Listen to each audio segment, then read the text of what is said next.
The debauchery rolls on. You're listening to The Men's Room with Miles and Thrill. 99.9 KISW.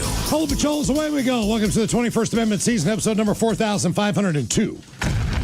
What a large and in charge program we have for you today. Guaranteed future repeat on this beautiful Wednesday afternoon. It is gorgeous out there. Man, oh man. Excited to have comedian Craig Gass on the program. He's coming in at 4:30 today on the show. He is the MC of Amplify Courage. That is going down on Saturday night at the Moore Theater with our buddies Brent and Zach of Shinedown, Nancy Wilson of Hearts, Mike Inez from Alice in Chains, Casper Adult Pants, Aaron Jones, the MC for the night. The one and only Craig Gass. Craig Gass. Nice. He is a great guy. We're excited to have him in studio. Poor Greg. Craig lives down in Vegas, where it's sunny and poor guy. 95 degrees right now, so I'm sure he's happy to be home and visiting family for a few days. Oh, yeah, loving this weather. And emceeing the show. By the way, tickets are still available for that if you head to KISW.com. So Craig's joining us around 4:30 on the program. And today we're going to talk about cops and why were you speaking to an officer of the law. A lot of the times it's not that you've done anything wrong. Maybe it's just circumstance as far as they need to ask you questions about something that maybe happened in the area you were in. Sure. Something that you witnessed. Often it's something you did, but either way, there is a reason that you are speaking to an officer of the law. I believe, Steve, you are the last person on the show that actually had to talk to a cop. I talked to several of them, yeah. We, 6 months ago, maybe, get pulled over. And like I said, my wife's freaking out because she's like, why are we getting pulled over? And I said, it doesn't matter, because there are 4 cop cars pulling us over. And like, if a single cop car pulls you over, you get a little nervous, right? Broken tail light, oh man. 4 cop cars, I'm like, whatever this is, you know it's not us, so don't freak out about it. But they came up, and she had to get out of the car on one side, I'm on the other. They're talking to us separate. The kids are in the back. And so the main cop that's talking to me, the first thing he says, sir, do you have any weapons? And I'm a little buzzed at this point, so I held up my fist, kissed each one, kept eye contact. They all started smiling. And I think in that moment they knew this is not the guy we're looking for. This guy's obviously a freaking clown. So it just turns out that we were about 2 miles away from a very heinous thing that had happened. But the guy that committed this particular crime was a black dude in a white Escalade. And I was a black dude in a white Escalade, and we drove by. So they were super apologetic. Why do white people drive black Escalades? I don't know.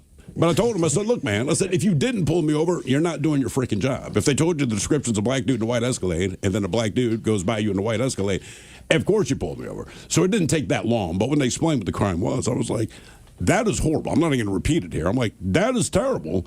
I hope you find that guy. Then I felt bad because I'm like, I don't know where this guy has gone, but you've been talking to me for like 10 minutes, so you need to go get this guy. But they were, there's the one nice guy who's talking to me. There's always like the serious guy, kind of has his hands near the guy. But as soon as I kiss my fist, everyone eased up. Like, this guy's a moron, right? And I'm like, that's the easiest way to break the ice. Just like, guys, I don't know why you're pulling me over. Doesn't matter. I know it's not me. And then, of course, there's people on the sidewalk going, why are there so many cops? Again, I'm like, don't know, but I know it's not me. So as dumb as that sounds, I would rather have 15 cop cars pull me over because I know I'm not the guy they're looking for. One cop car, I'm like, this might be bad. Yeah. It's just like, because my wife was freaking out. And I'm like, why are you worried? I said, look, we haven't done anything. So no matter what happens, we're not the people they're looking for. We're not the droids you're looking for, right? So I'm like, don't worry about it. So she was really worked up after it all. And I'm like, why? Well, the last time I talked to a cop was because I got a speeding ticket. And I was in rural Oregon. Way down by Coos Bay. And it's a 2-lane road. There's nobody on it. And it was a 55 zone. Yeah. I might have been going a little over 70, something like that. I know you were. Yeah. No. Well, it's in the middle of nowhere. It's just trees and stuff. So I'm flying on the road, man. I don't realize this. Is there any other traffic? No. There's nobody on the road. It really is just me. Yeah. It's a Sunday morning. I'm driving back from playing golf in Bandon. And this guy, I did not realize this, but then when I got into Coos Bay, that's more of a kind of a bigger town. Yeah. I might have been going a little faster than that. I'm not exactly sure. All I know is this. It took him about 5 miles to catch up with me. Yeah. Because we had to go through the town with lights and traffic, and it's a 2-lane road, so you can't exactly pass people in the middle of town. So of Tiger can. Yes, he can. So he can't. No, he cannot. He can try. He tries. So I start booking it. I mean, after I get out of the town again. Yeah. Because I'm back to the road. I'm back to 55, whatever the speed limit is. So I tear off, man. And I look at my rearview mirror, and faintly I see lights. And I'm like, uh-oh, man, that's an ambulance or fire truck or something, man.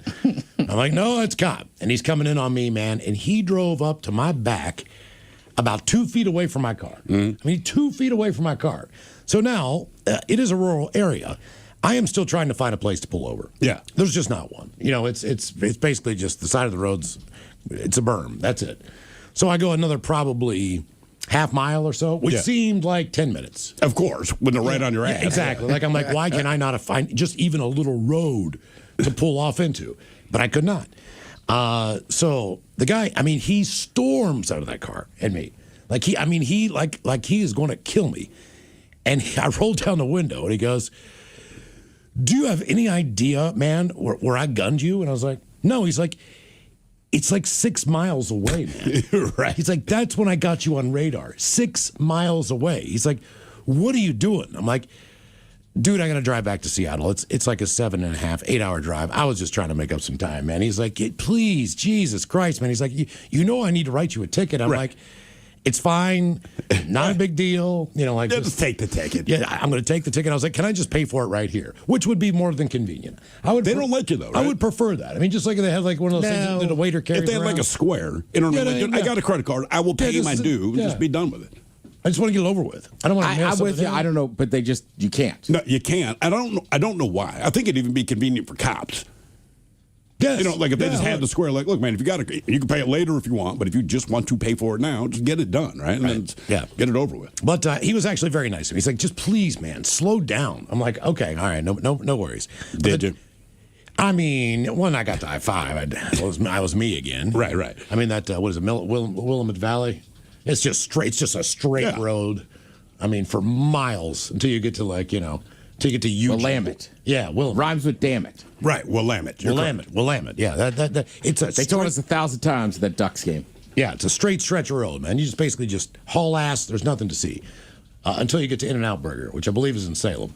So I was hurrying to go get a hamburger for lunch.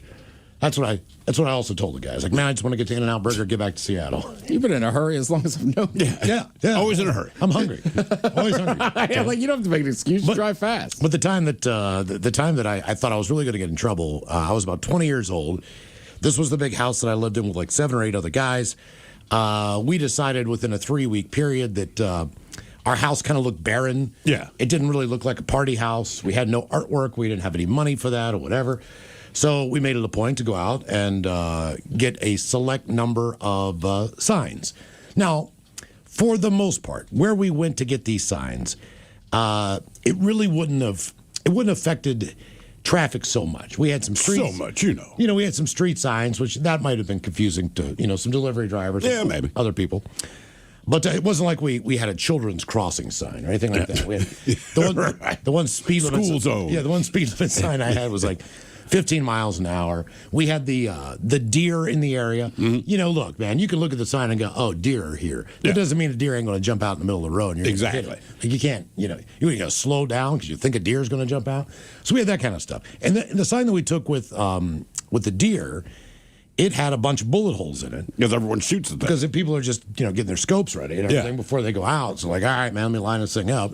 They just shoot the damn sign and they keep on driving. Right. Once they're locked in. So we had one of those.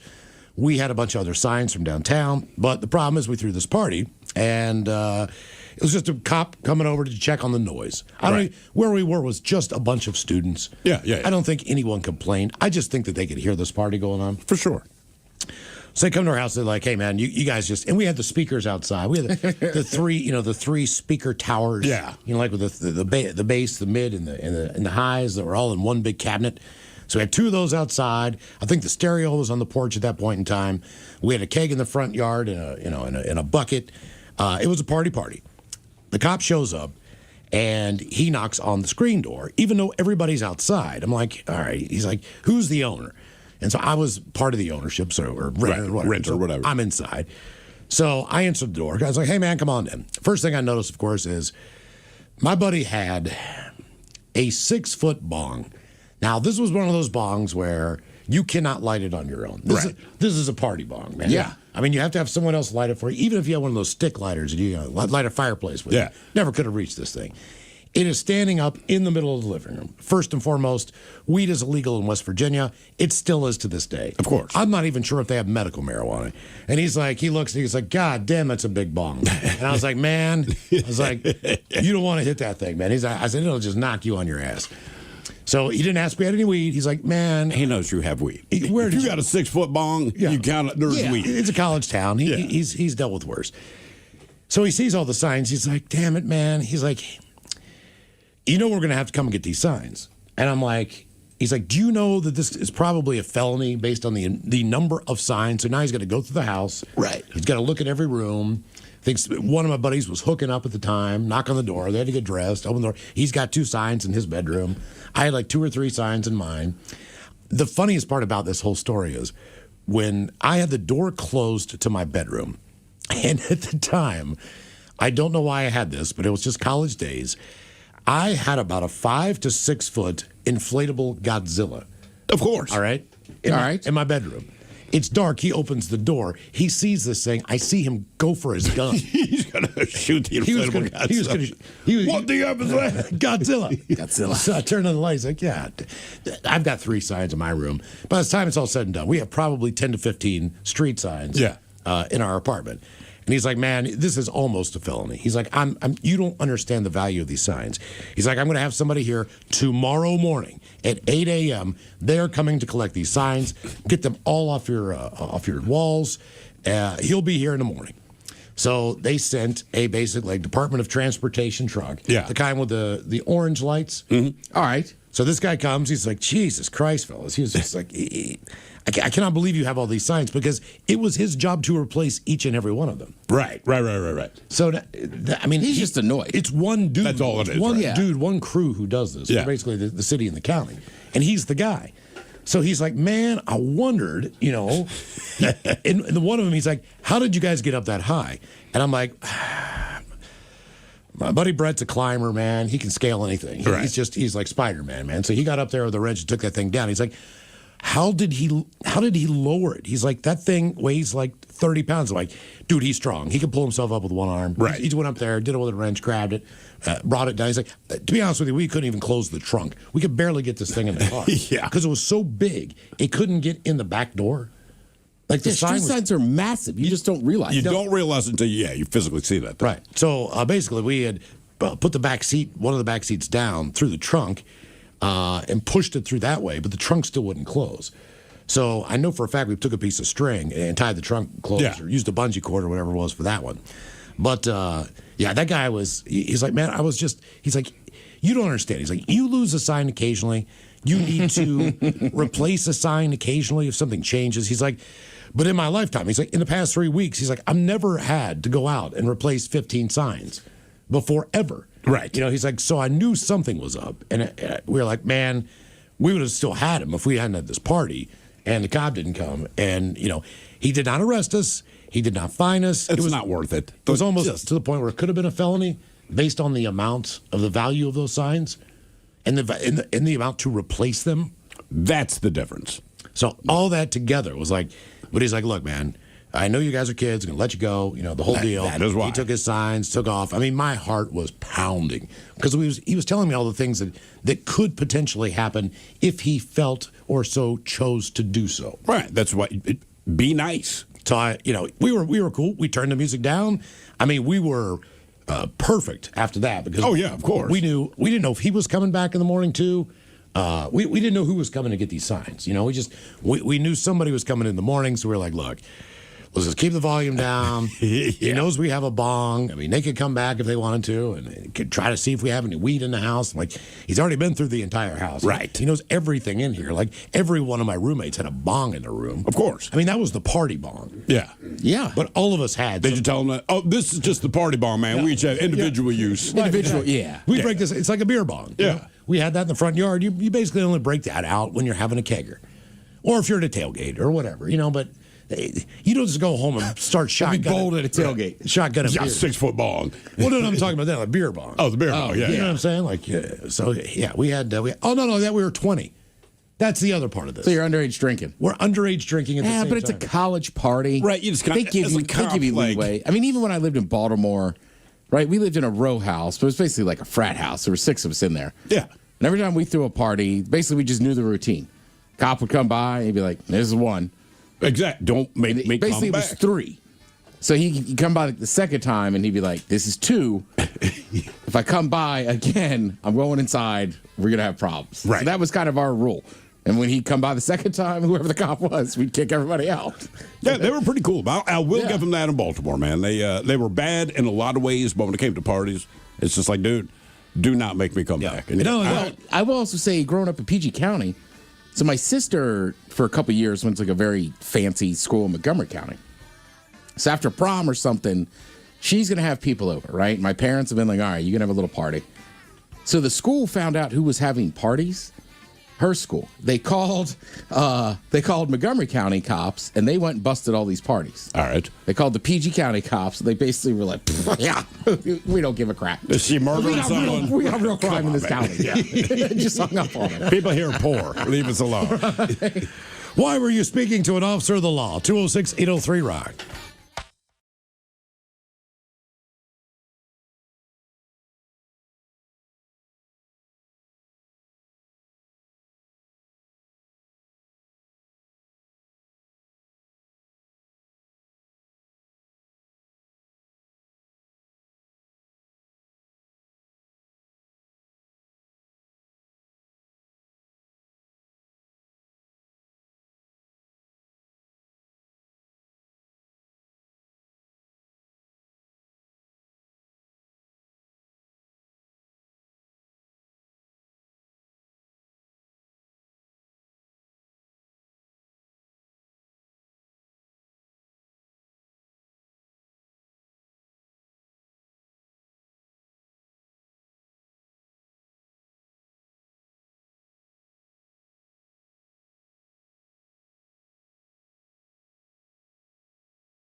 Throw him in the compost bin? Like, what do you do with the dog out there? You put him in the burn pile out back?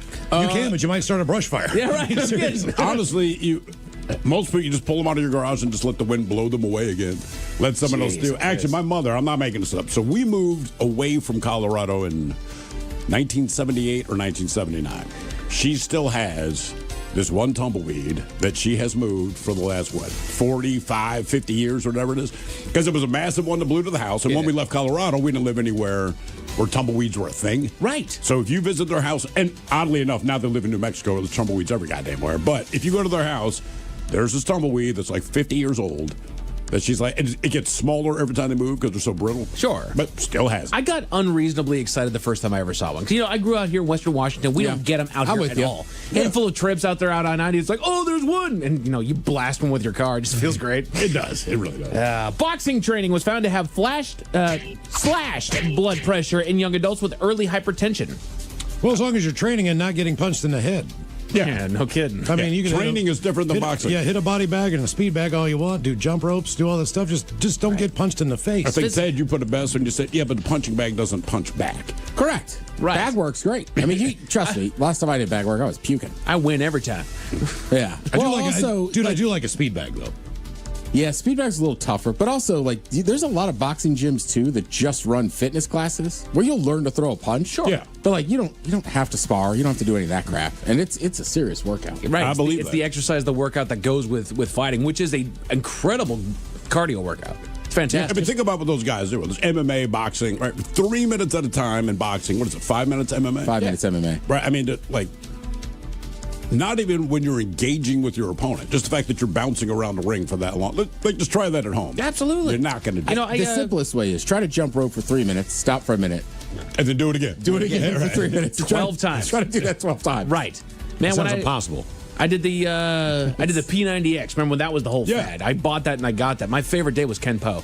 And it was the same thing. It was just a martial art that you just did yourself. You did, just doing punches and doing. How much weight did you lose doing that? I didn't lose a damn pound, Are you Miles. kidding me? So I had a here's- buddy who was shredded. He was overweight like me. So what I did. He got done and he looked like he was in high school. So what I did is, now granted, I did this like maybe a year out of high school is when I actually did this, but I did a crash diet that took 30 pounds off of me in 30 days. Jesus. Right. Like, it was not good for me. Yeah, But- there's no way that's healthy, but it's a great way to shred weight if all you're looking to do is shred pounds. Yeah. You're not going to keep it off, but if you need it to go away now, it's good for it. Got it. And then after I was done with that, I was like, I'm going to do the P90X, and I did it for 90 days straight, and it was hell. But honestly, I have gotten better results just doing what I'm doing now. Which is just the walk? Right. Walking 10,000 steps every day, doing YouTube videos. Juice and Toya, I'll give them a shout. Juice and Toya, they're my favorite group right now. By the way, just real quick, you're doing 10,000 steps a day, which I do respect. And Yeah. I see you, doing the circle around here. Yeah, man. When are you going for 40,000? I do 40,000. My wife wants to do 40,000 once a month throughout this entire year. I'm saying because one of our coworkers, Christy Yeah. Taylor from the End, she has that. What do you call it? Yeah, the little walking pad. like that she's a got out walking there. pad. Yeah. I think. What if we did it like for charity? Right? You just do you think in a 4-hour show, if you had that thing in the studio, right, and you're just moving your legs on that, because she does it. You're walking her off and you kind of see her bouncing up and down, and you realize she's walking. Do you think you could do 40,000 steps in a 4-hour show? I don't think I could do it in 4 hours because it takes me 8 hours, but I could. So it takes you 8 hours to do 10,000 steps? No, to do 40,000. Oh. To do 40,000 Okay. steps. But if I came But in if here you're like as just soon as the morning show constantly was doing done, yeah. You're just doing it, though, because I would think any other time there's breaks and all that. This, not really a What's break. 10,000 steps? Is that 3.5 miles, 4 miles? Something like that. Ted was doing the math here not terribly long ago, and I think Yeah. 3.5 miles at 10,000 steps. And I'm at 8,800 right now. Okay. You think I you can might do- be able to do that. Just think about it. I think 40,000 it's a steps. It is a lot, but I'm just saying. We Right, 'cause failed the I last was- time we tried, but I drank too damn much. Yeah, I mean, I try to get 7 miles just walking on Saturdays, and I was telling Mike, like, my quads were on fire on Sunday. What if you do God, it for Steve. charity? For a charity, not a bad We idea. say, like, look, man, can you do, and you could, like, start after the morning show. do a you little start away. walkathon thing. Without going anywhere, right? It's a walkathon, but you're here. I Could still you gotta walk do my from job. Tacoma to Seattle? Oh God. I basically walked from Tacoma to What would you do? Like, you just Kent? walk down Aurora for the most part? No, we'd find random streets everywhere. We Well, no, walked there's all I know around there's trail. Tacoma. we The Burt Gilman goes pretty far south. yeah, we did walk around Seattle. We walked around Green Lake. That's not a bad call. Steve. Somebody here says, Mike, get one of those desk pedal devices. devices, right? That would sit under your desk in the studio. You could pedal while on there. Hell yeah. Someone else, hell yeah, I'll donate. Let the kiddos do at school. Some money for every 10,000 steps or whatever. What have you worked me? This Give might it actually be a some thought. thing. Look, Okay. man, you're the guy that does it. You're the guy that walks, and Sure. you have your goal. Why the hell not? I'll walk Watch with out, you. Charge. You'll walk with me. I'll do it. What? Okay. Notice, I'm not volunteering. I've got- I'm volunteering we gotta your get two pads service. in I've here got now. Hokas. We'll stop by a mall, do a lap or two. There you go. Enjoy the time.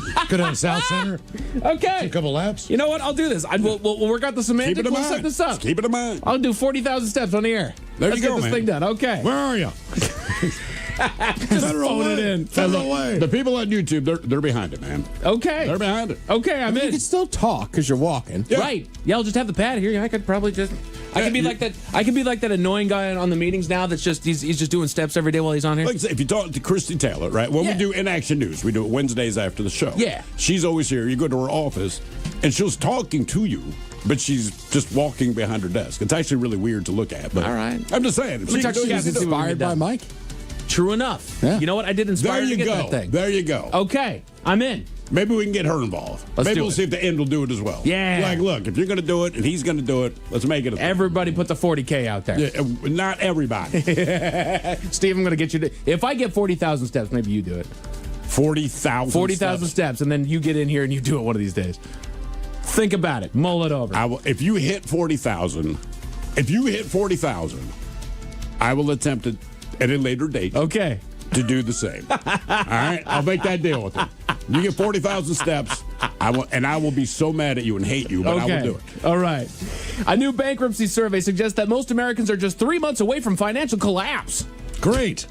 Hooray! Bring on the good news. That's what we needed to know. Yay.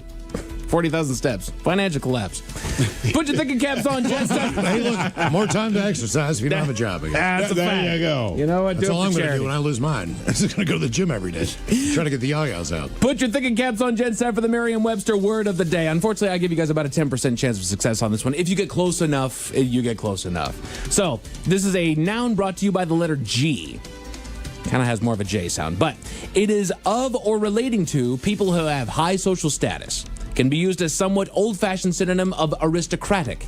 It can also be used to describe something with a quietly appealing or polite quality, as in genteel manners. By the way, YouTube just says future Thrill is going to hate present Thrill. Yes, I he know is. this. You said- Grandiocious? but you said it sounds more like a J. Sounds more J-ish. And I accidentally already said it.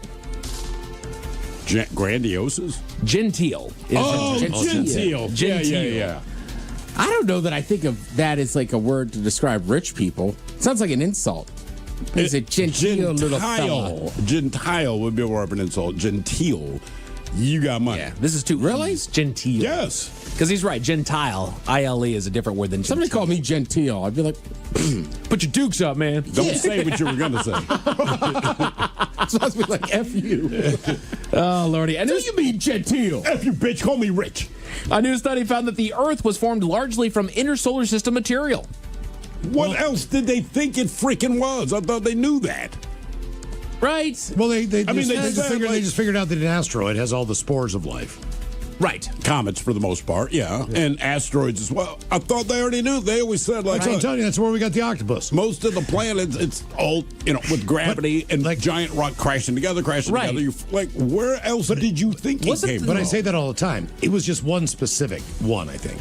So everything else was just from a regular old asteroid Right. that hit our planet. Bam, hit us Yeah, here. yeah. And wasn't the moon created from an asteroid that hit us too? So they Blasted into us They and created the moon? believe that the Earth at the time collided with something roughly the size of Mars, and that blew about 1/3 of that Earth up into the atmosphere. It ends up coalescing, and that's what became the moon. And they figured that out because a lot of the material on the moon is exactly the same that you find on Earth. So they were like, "Oh, that used to be part of Earth," and they kind of pieced it together from that. Gotcha. But the Okay. moon just did take a major strike last year, they figured out. Was it? Yes. Was it last year or they think like 2? Yeah, it was last year. On that note, I want to say the Artemis rocket Yes. to the moon Yes. is supposed to launch tomorrow. Okay. Supposed to launch. Supposed to. And they're not landing on it. They're going around it. Oh. I thought that this was the journey to the moon. This is to the moon, but Just not not physically on on it. it, right? Just go Okay. around it, do the dark side of the moon, which the astronauts are freaking out about because the thing about the dark side of the moon, it's radio silence. Yeah. For that, it's only like 15 minutes, but if anything goes wrong, And yeah, I caught the interview this morning. There was a guy who was like, things happen up there. Oh yeah, one of the astronauts, his wife died of cancer a couple of years ago, right? Which is already sad. But so he's a single father. He has 2 teenage daughters. They know he's getting on the rocket, but basically he told them this is where the will is, and he's like, it's a heavy conversation to have, but he's like, I'm going to frickin' space. I have to be honest with my kids. Like, I might not come back. Damn. That's a fun job. Ted, what day is it, buddy? Tuesday. You're right. It's National She's Funny That Way Day. The Men's Room Top 10. What? I know. The Men's Room Top 10. I only support it because it gives me material for today. But yes, it is.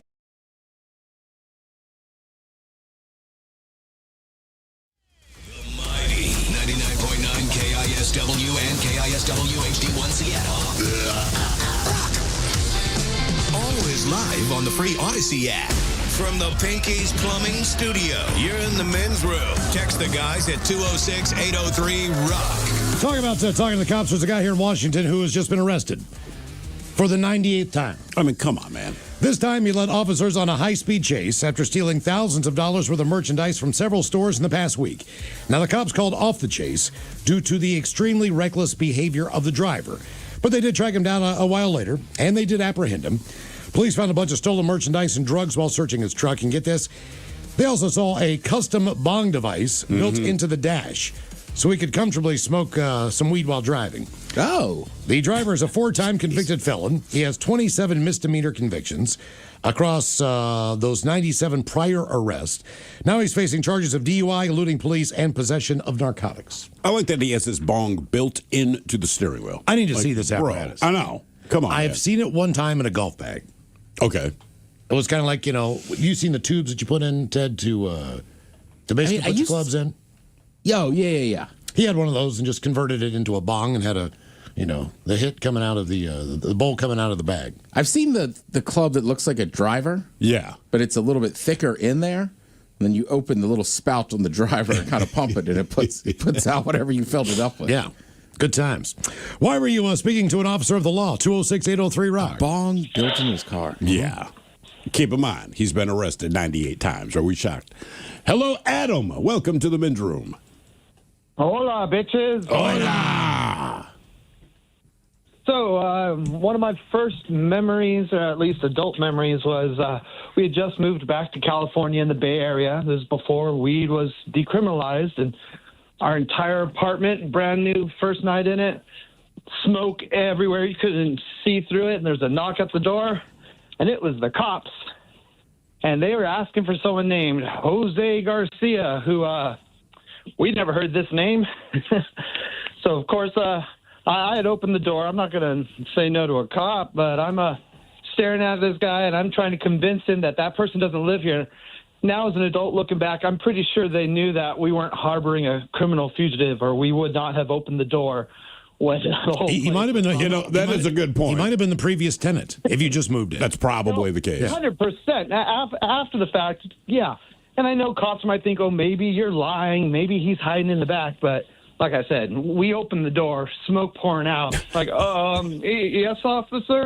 And, yeah, I'm pretty sure that, man, these poor dumb kids. I mean, I was, 22? That was freaking 26 years ago. Did he just say okay, and did he go in and check out the place, or did he take off? They said, is it okay? And they even asked, is it okay if we come and take a look around? And I said, yeah, okay. And they didn't. I think at that point they're like, yeah, no, these dumb kids, there's no way they would have said yes with all this smoke. And yeah, I mean, even though it wasn't decriminalized till 2016, back then cops didn't care for your smoke. Well, also, exactly. It's a Bay Area. Right. I mean, So if there's any place in California.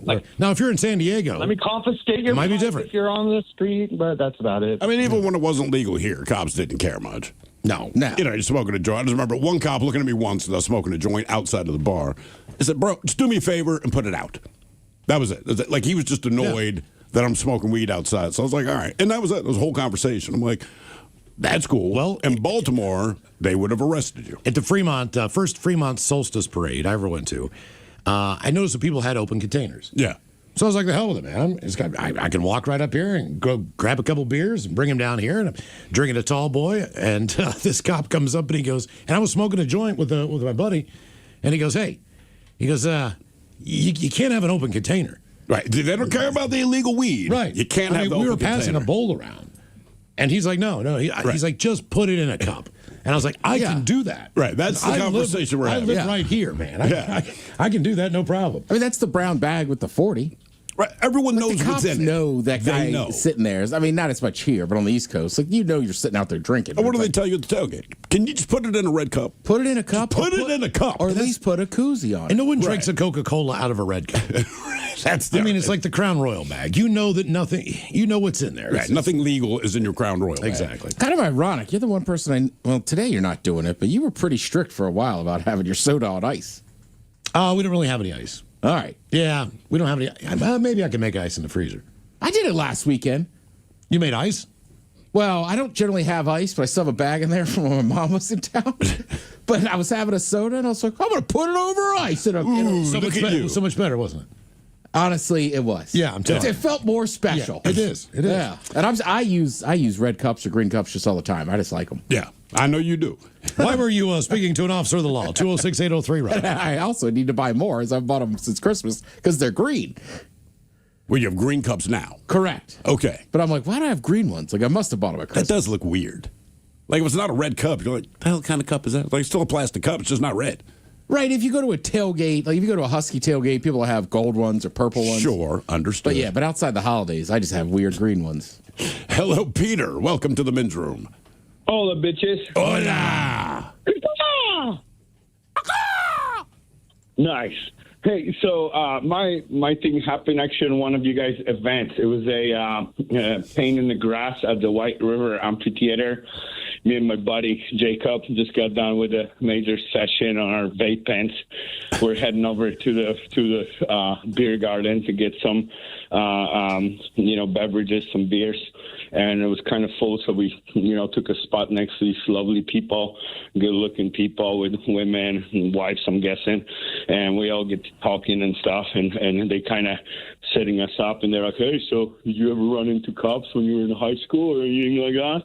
And we are telling them this story, how we got pulled over, and I'm stashing an ounce of weed behind the speaker in the side door as the cops come up to the car.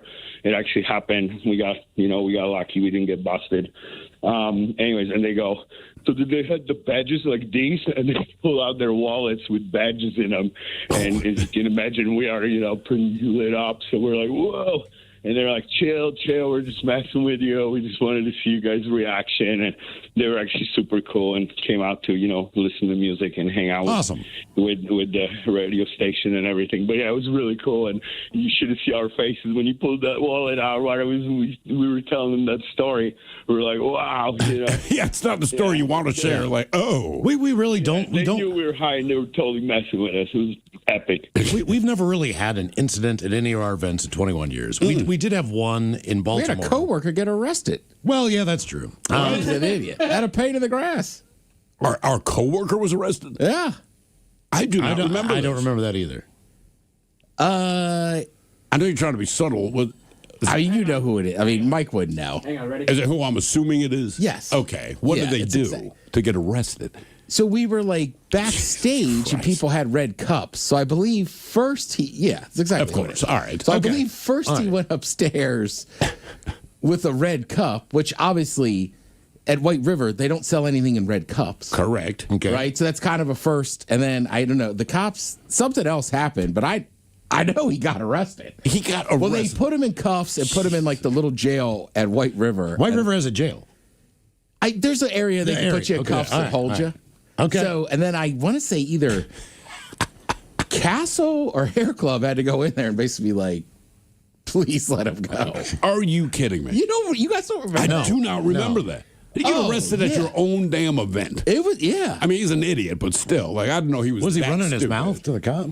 But that's Probably. the thing. Like, I'm sure they told him something about the open container. Yeah. Again, look, these aren't hard rules, right? Yeah. Like backstage, it's fine. Don't go up to the that's all. to the whatever you call it. And then he did something else while he was up there, kind of goofing off, thinking he'd get away with it. And like the cops over there were just like, no.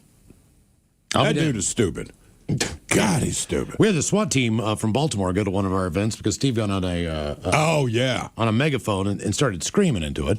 The problem was it was like this huge concrete patio, and where we were downtown, that sound traveled. Oh, yeah. So somebody called the cops and said, man, it sounds like there's a riot going on or something. I was bitching about our boss because he's a D-bag, right? And I was hammered. I can't remember what had gone down that day, but I was livid at this guy. I still hate his guts. So I'm just screaming into the microphone. I didn't realize that, like, the riot police had showed up. Oh, they have shields. Oh, yeah. They're in a line. I've never seen anything like this. I've seen plenty of Baltimore cops. They were not them. Right. They were a different, separate unit that goes out when the S hits the fan. Yeah. And I was just spouting off, man. I remember Miles just kind of pulled the mic away from my hand.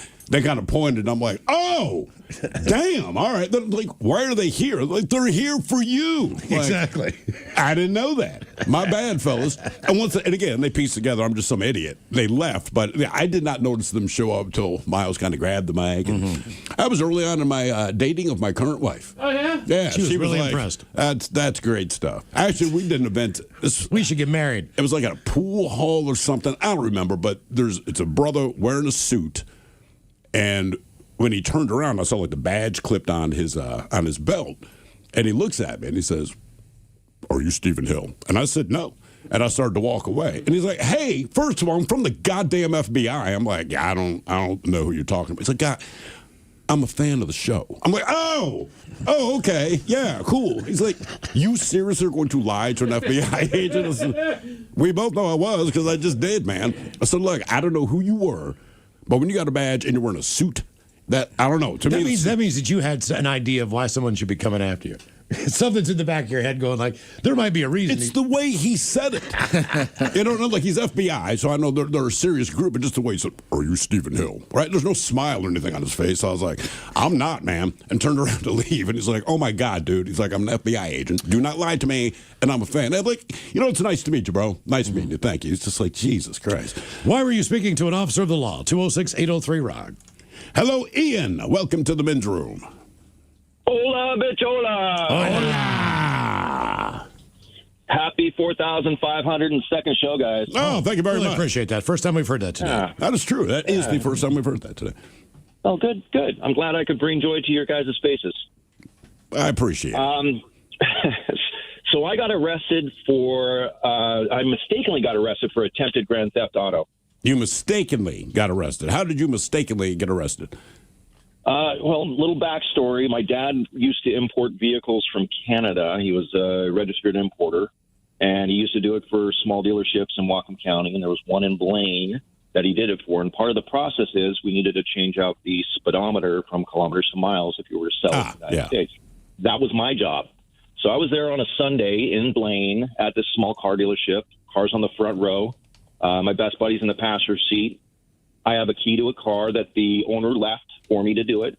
I have the car on, the radio going, the windows down, and all of a sudden we see like a Volkswagen stop on the side of the road for like 3 minutes or whatever. Didn't think anything of it. Next thing we know, about 5 minutes later, guns drawn, both sides, coming up the side. Get out with your hands up. Keep them where we can see them.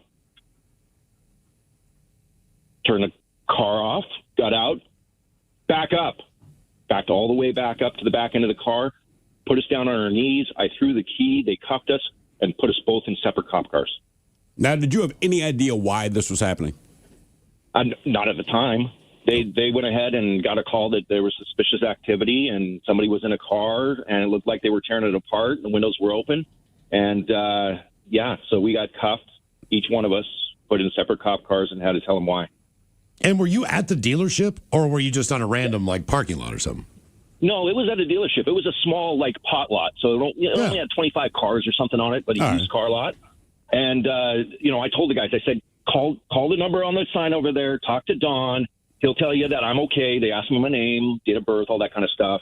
Called him up, and then next thing you know, they came over and we all had a laugh about it, and they let us go. Okay, I got a couple questions. Are there different cars that you can get in Canada that you cannot get in the United States? Well, yeah, but they won't import to the U.S. They have to be a U.S. proper vehicle. So what I mean is, if Toyota has a car that they don't sell in the United States and you can get it in Canada, could you transfer that down here? If it's more than 25 years old. If it's more than 25 years old. Yeah. So up in Canada, they have something called a Nissan X-Trail, which is like a very square, smaller than the old school Pathfinders. Okay. And they don't make them in the United States. But if you found one that was over 25 years old, which they don't make them in 25 years ago, you could import it to the States, being a classic car or something like that. That's why you find a lot of those diesel Land Rovers coming here. They didn't make the diesel Land Rover for the United States. They made it for European markets and Mexican markets. But now that they're the late 90s, it's after 25 years, and you can import them to the States. So if I bought a new car in Canada that's not a U.S. model, drive it over the border here, do I have to get rid? How would that work? Look, man, I bought it in Canada, whatever. I happen to live in Seattle. Drive it over the border. Is it a whole different way I have to register or what? Yeah. So, if you couldn't buy a new car, first of all, because they won't sell to anybody that doesn't live in Canada. But if you bought a used car, you could import it. You might be able to import it yourself. You might have to get a registered importer to do it. But it has to come through. It has to sit at a lot for 30 days at least while the registered importing paperwork is going through, and then gets released, and then you can get it over to Miles and drive it around and register it and pay the tax. Did not know that. Yeah. Back in the day, they didn't have this 30-day rule. My dad and a lot of people were buying cars in Vancouver, bringing them through the border, changing the speedometer. They bought them on a Wednesday or a Thursday. My apologies, in Vancouver. And by Wednesday, they were selling them at the auction in Seattle. And they used the exchange rate for profitability. How hard is it to pull a dash off like that and replace that stuff? It depends on the vehicle. The new cars, they're all LED screens and stuff like that. But this was like a 2001 Infinity QX4, like a Nissan Pathfinder. And, they'd have bolts and screws and that kind of stuff. And, it took you half an hour to go ahead and replace it or whatever. The easiest one back in the day was Jeep Wranglers, like a 1991 Jeep Wrangler. I could have the speedometer out and back in and the whole dash taken out and in 7.5 minutes. Damn. Wow. We never give it much thought, but we're in Vancouver over the weekend for a volleyball tournament. And we realized we're looking at our speedometer, and then we're looking, it's 100 kilometers per hour or something. Which is what, 65, 60? Well, that's the thing. My wife and I'm like, I think it's about 65 miles an hour. I said, look, if we get pulled over for speeding, we'll still get a ticket. But, dude, honestly, because on this, we rented a car to go up there. Because on a lot of cars, when you look on the dash, the kilometers will be under the miles per hour, right? This one didn't have that. So I'm like, I don't know if we're speeding. I don't know if we're going slow. Honestly, right. I don't know. I don't want to get pulled over, but, honestly, I'm like, how fast do also we the gas. go? You're like, man, it's cheap as hell here. And you're right, it's a liter. Right. That is a big difference. That's another. Yes. Oh, so like what they have up there, you're like, man, that is some cheap gas. Great rate. It's a liter instead of a gallon. Also, I didn't realize that the damn nozzle didn't shut off. Went in to get a drink or something like that, and Golden, Canada. And I come out, man, and gas is just pouring. How much everywhere. did that cost you? I don't know what the overspill was, but it was all over the place. The guy came out, man. He's like, this happens. He's like, don't worry about it. And he had like a big bag of some kind of sand stuff that he just threw all over the place. But he just knew by your accent. Yeah, he just also my license plate. American, huh? Right, dumbass. American, eh? You think it's just going to stop by itself? Yes, I did. That's exactly what I thought. You want me to explain hockey to you? Why were you speaking to an officer of the law? 206-803-ROCK.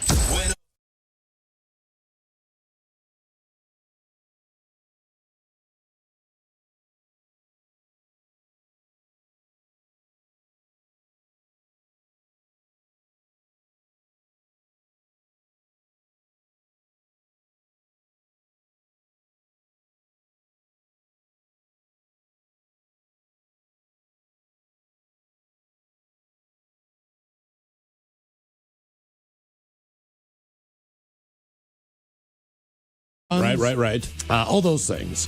Here's another one. Do not. By the way, just a quick side. The first time I saw Bear Grylls' show, I watched it with my brother-in-law. We're in Pennsylvania. Show's on. We're watching it, and so he's out in the desert, and he points out, you want to get shade from the sun, blah blah blah. So he guts a dead camel, and he climbs inside of it, and he says this provides protection. And I looked at my brother-in-law, and I said, who is he talking to right now? Like, what are the odds you're going to find the camel drops dead before you do? A dead camel in the middle of the desert. First of all. And then I'm going to... I'm like, you're not wrong, dude, but it is... Because he's explaining this to you, and I'm like, it is very unlikely, A, that I'm going to be in the middle of a desert, but if I am, you're telling me my best bet's to find a dead camel... And I'm like, what are the chances are you're going to die before the camel? That's what I'm saying. Because they can go for days without water. Yeah, what are the odds you're going to find a dead camel? They probably have a tip for you. I think if I'm lost in the desert, there's just camels littering. Just dead camels everywhere. Yeah. Here's another one. Do not rub frostbitten skin to warm up. It can literally tear cells and tissues. You need to just slowly get warm. For mild frostbite, tuck your fingers or toes into someone else's armpits. Here's an interesting one. Oh, really? No. You're not sticking your toes in my armpit. Ted, we're dying out here, man. Frostbite. I'm going to lose my toes. You have 10 toes. You'll be fine. I need your You armpits. would not let me put my freezing... I'm going to die, man. Ted, No. give me your goddamn armpits. They're black, Ted. They're about to fall off. Don't care. For years. You guys have been like, we're eating Ted first. Well, Yeah. if you're not getting armpit, I'm not going to warm you Is up. that what it is? Okay. Yeah. Here's If I another one. eat you I hope second... you lose your toes. Eat those first, yes, okay. No you sandals this threaten summer? to eat a man so the rest of us can survive, and he won't even let you warm your frostbitten toes on his armpits. He's just not willing to sacrifice for the group. That's why we're going to eat you first. If you get Save your armpits. If you get stabbed, do not pull the blade out, as like they do in the movies. Don't touch anything. Just call 911. As glib as they say this may sound, leaving the object in place lets it act more like a cork. I feel like if someone's going to stab me, they're probably going to pull the knife out. Like when you hear about stabbing, you don't leave it in. People don't just like leave it in and walk away. Now you're unarmed. Exactly. Another one, don't drink pee. It's mentioned in some military survival manuals, but it'll accelerate your dehydration And not it's pee. slow it. And it's even less effective if your body is already dehydrated, stressed, or malnourished. Also, don't pee on jellyfish stings. Rub vinegar or salt water on the wound and immerse the area in hot water for at least 20 minutes. How did that rumor start? Because it has to be hot water. So someone said we don't have hot water. Right. That's what helps the So sting. pee. And so then wasn't it like a Friends thing? It was a Friends episode. Yeah. I'd never heard it. We always just, because we would always get stung. And we just, like the sand that's kind of in the water? Yeah. That's what we always did. You just rub it on there. I don't know if it helped. It'll go away after a bit. Have you ever been stung by jellyfish? You ever been stung by jellyfish? I have not either. Oh, It's bad. it hurts. It sucks. But it goes away quickly. Thank God. Does it? How long does it last? 24 hours. That's not quickly. But you got to remember, man, salt water is the definitive healer. So Sure. if you're a kid and you get stung, if you go in the ocean the next day, Get back in the water, yeah. it's actually going to help. That problem Unless is- there's another jellyfish in there. Well, and if you play baseball, like summer leagues, like we never went to the beach till August. And that's Like when the and- jellyfish were. And then the water's warm, and you could see them in the waves, but you're a kid, so you still want to go swimming. I mean, it was inevitable. You'll get You sun. still got in that water? Yeah. When our friend Dizzle got married, she got married in August, and this was on the eastern shore of Maryland. And what's the Sheridan, that really nice one? Oh, yeah. Okay. So she gets married there, but it's on the water. And I walk down the pier, and I look in the. I saw more jellyfish than I saw water. I cannot explain. Yep. I mean, it was 100% jelly. I cannot believe any kid would be like, you know Well, what? I'm going to risk the it. ocean, though, you have a little more room. Okay, that's fair, So, that's like, fair. we would get in the ocean, but you're right. Those back bays and those little Jeez, rivers, man. like, I wouldn't get in those. I've seen a lot. No. I've seen them in the Sound down by the aquarium, just like Yeah. a ton of them. I do not use a hair curler to cauterize a bullet hole. It does not work and hurts like hell. I don't know why. If you're shot, you have a Thank you. hair curler. About to say, if I get shot, I don't know if I'm just, hey, grab the hair curler. And the final one, you won't be able to punch a shark in the nose. Yeah. Good luck throwing an accurate punch underwater at something moving 25 miles an hour. You're way more likely to accidentally hand feed a shark than land an actual hero hit. Instead, maintain eye contact and slowly back away without making erratic motions. If the shark is in attack mode, strike at the eyes or the gills. That's what I was thinking. I was like, if I'm in its mouth, I'm not maintaining eye contact. I'm Don't punch it in the nose. Get its eyes. Yeah, So, the eyes. our question, what do you wish you'd never come in physical contact with? 206-803-ROCK. They're not saying punch it now. They're saying, like, at that point, stick your hand in its eye and try to rip it out. I just And think in about fighting for theory- my life. turn him into a legend. I'm punching. I'm doing whatever I can. You're doing anything you can. It's a shark. Right. I'll tell you right now, I'm going to panic. Don't tell me, don't panic. No, I'm going to panic. It's a shark. I'm gonna be screaming like bloody murder. I mean, look, because they say, like bears, sharks, all this stuff. I'm like, I understand that you're not supposed to panic. But then the actual thought of confronting this, Right. I'm pretty sure I'm going to freaking panic. If there's a bear, like, dude, stay still. Like, it's not going to happen. I don't want to be there. I understand, and I know it can run me down. I get it, but like anything, I'm still going to take off running because it's definitely a what, flight or fight. I'm flying, bro. I am running my ass off. Hello, Logan. Welcome to the men's room. Liquor and whores. Liquor and whores. How you guys doing? Doing great, man. How are you? Doing good today. Doing good. Excellent. Yeah, so listen to this. So I was a lifeguard back in high school, and when we were opening up our summer pool for the summer, we had to go and vacuum out the swimming pool every single day before the park had opened. So we go in and we grab a vacuum we hadn't used in a long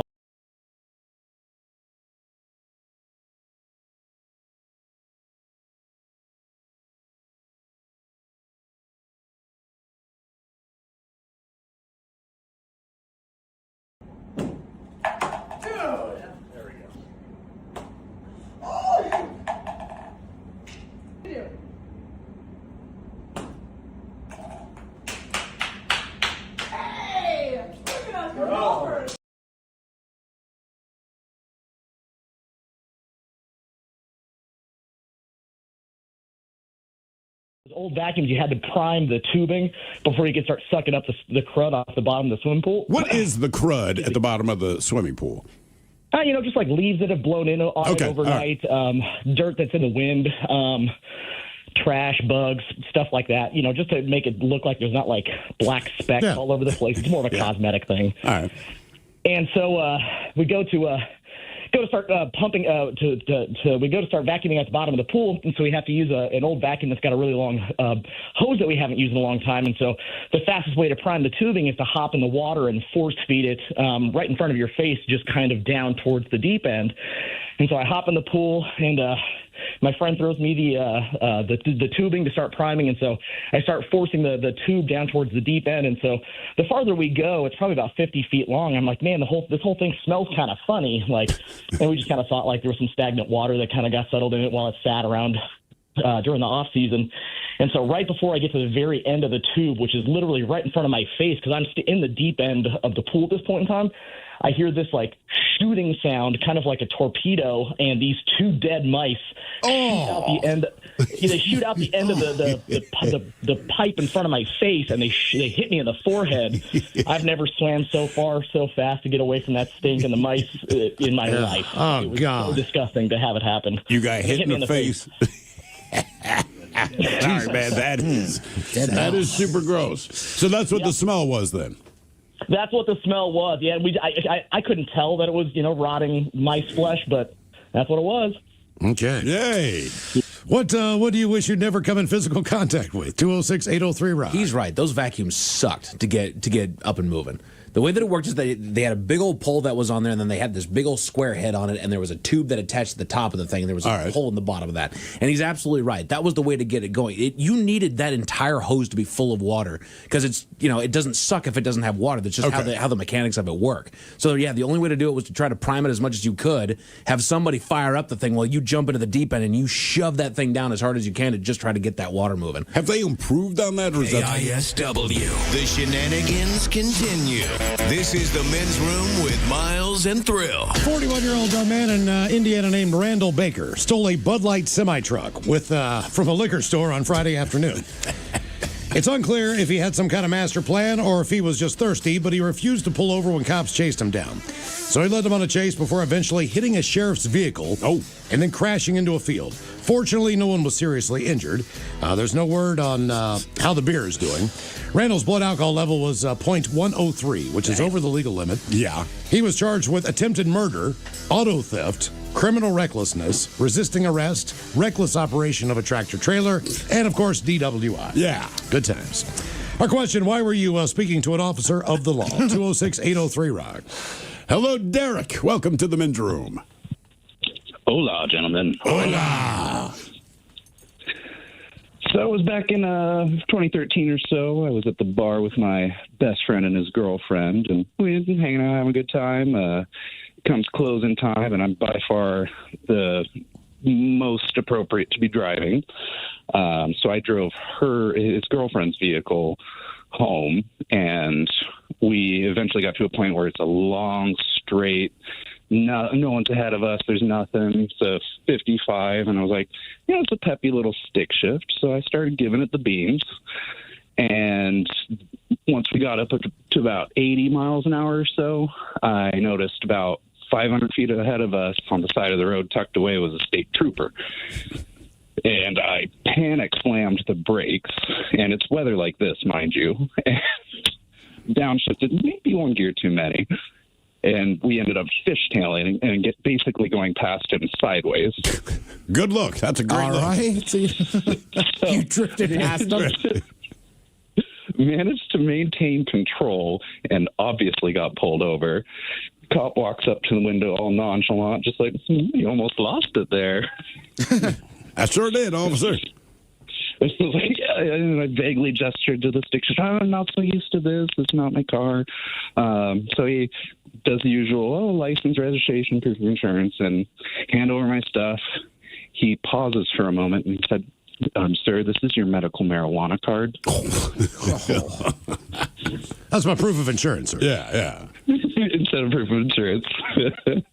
And my heart sinks, and I'm like, oh, sorry, hand him the right thing. He goes back to his car. He's only back there maybe 5-10 minutes. It felt like an hour.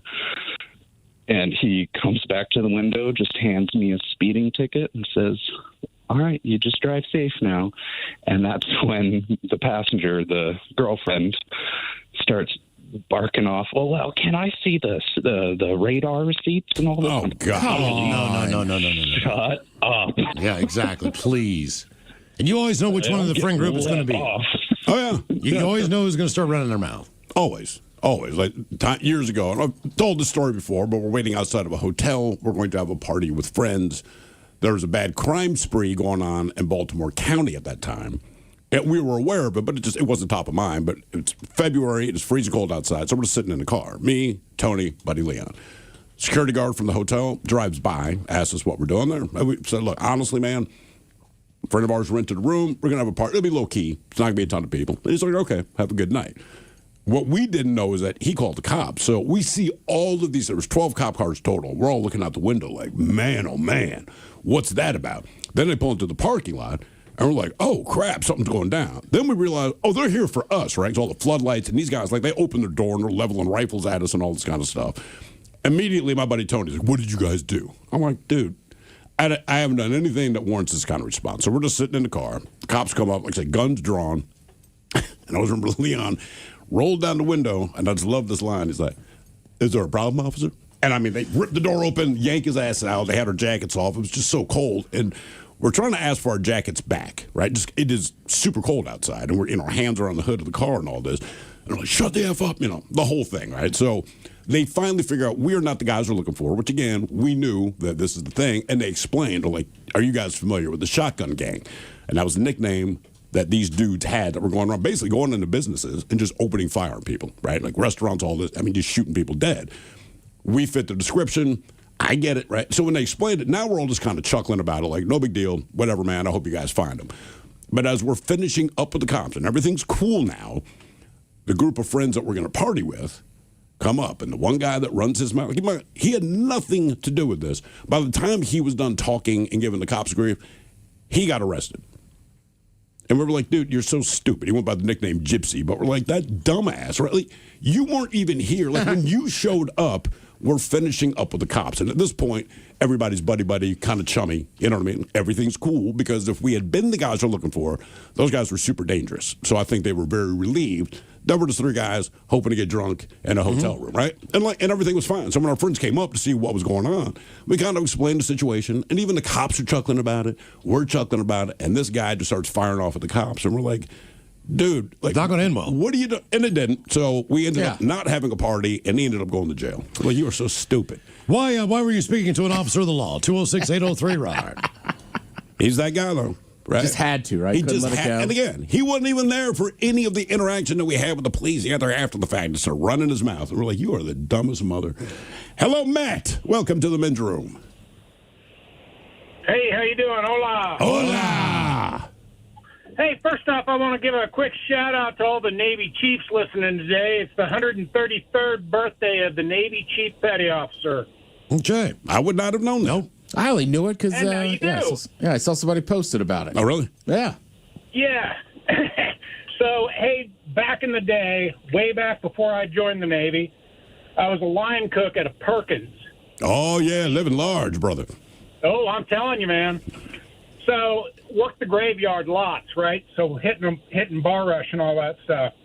Well, you get to know all the cops, all the local cops, because they come in after the bar rush and get their breakfast and all that stuff. Well, I'd gotten to be pretty good friends with one of the local cops, and decided I was going to take a look at one of his guns that he had for sale. So one night before bar rush started, he said, "Hey, I brought that gun. Go get it out from under the front seat of my car." So I did, and right about that time, the bars closed, and there was a bar right across the parking lot from the Perkins. And out rushes about, 15 guys, and see me stand up, long hair, greasy shirt from cooking, with a gun out of a cop's car. And I don't know, I just thought it was a pretty funny story. And later on, while they're eating their drunk food, they're all pointing and, "Hey, I think that's the guy. I think that's the guy." And nobody ever said anything, but yeah, that was probably one of the funniest stories. I miss Perkins. Do they still exist? Yes, they do. They're all over Florida. Florida, Georgia, South Carolina. Mississippi, Alabama. Nothing wrong with Perkins. Again, 24 hours a day. Oh, yeah. Breakfast, lunch, or dinner anytime you want it. You know, you just go in there at 2 o'clock in the morning, and you have that in Waffle House. When I was a kid, man, Get the grease in your stomach before you go to bed. if my dad offered to take us to Perkins, it was a great day.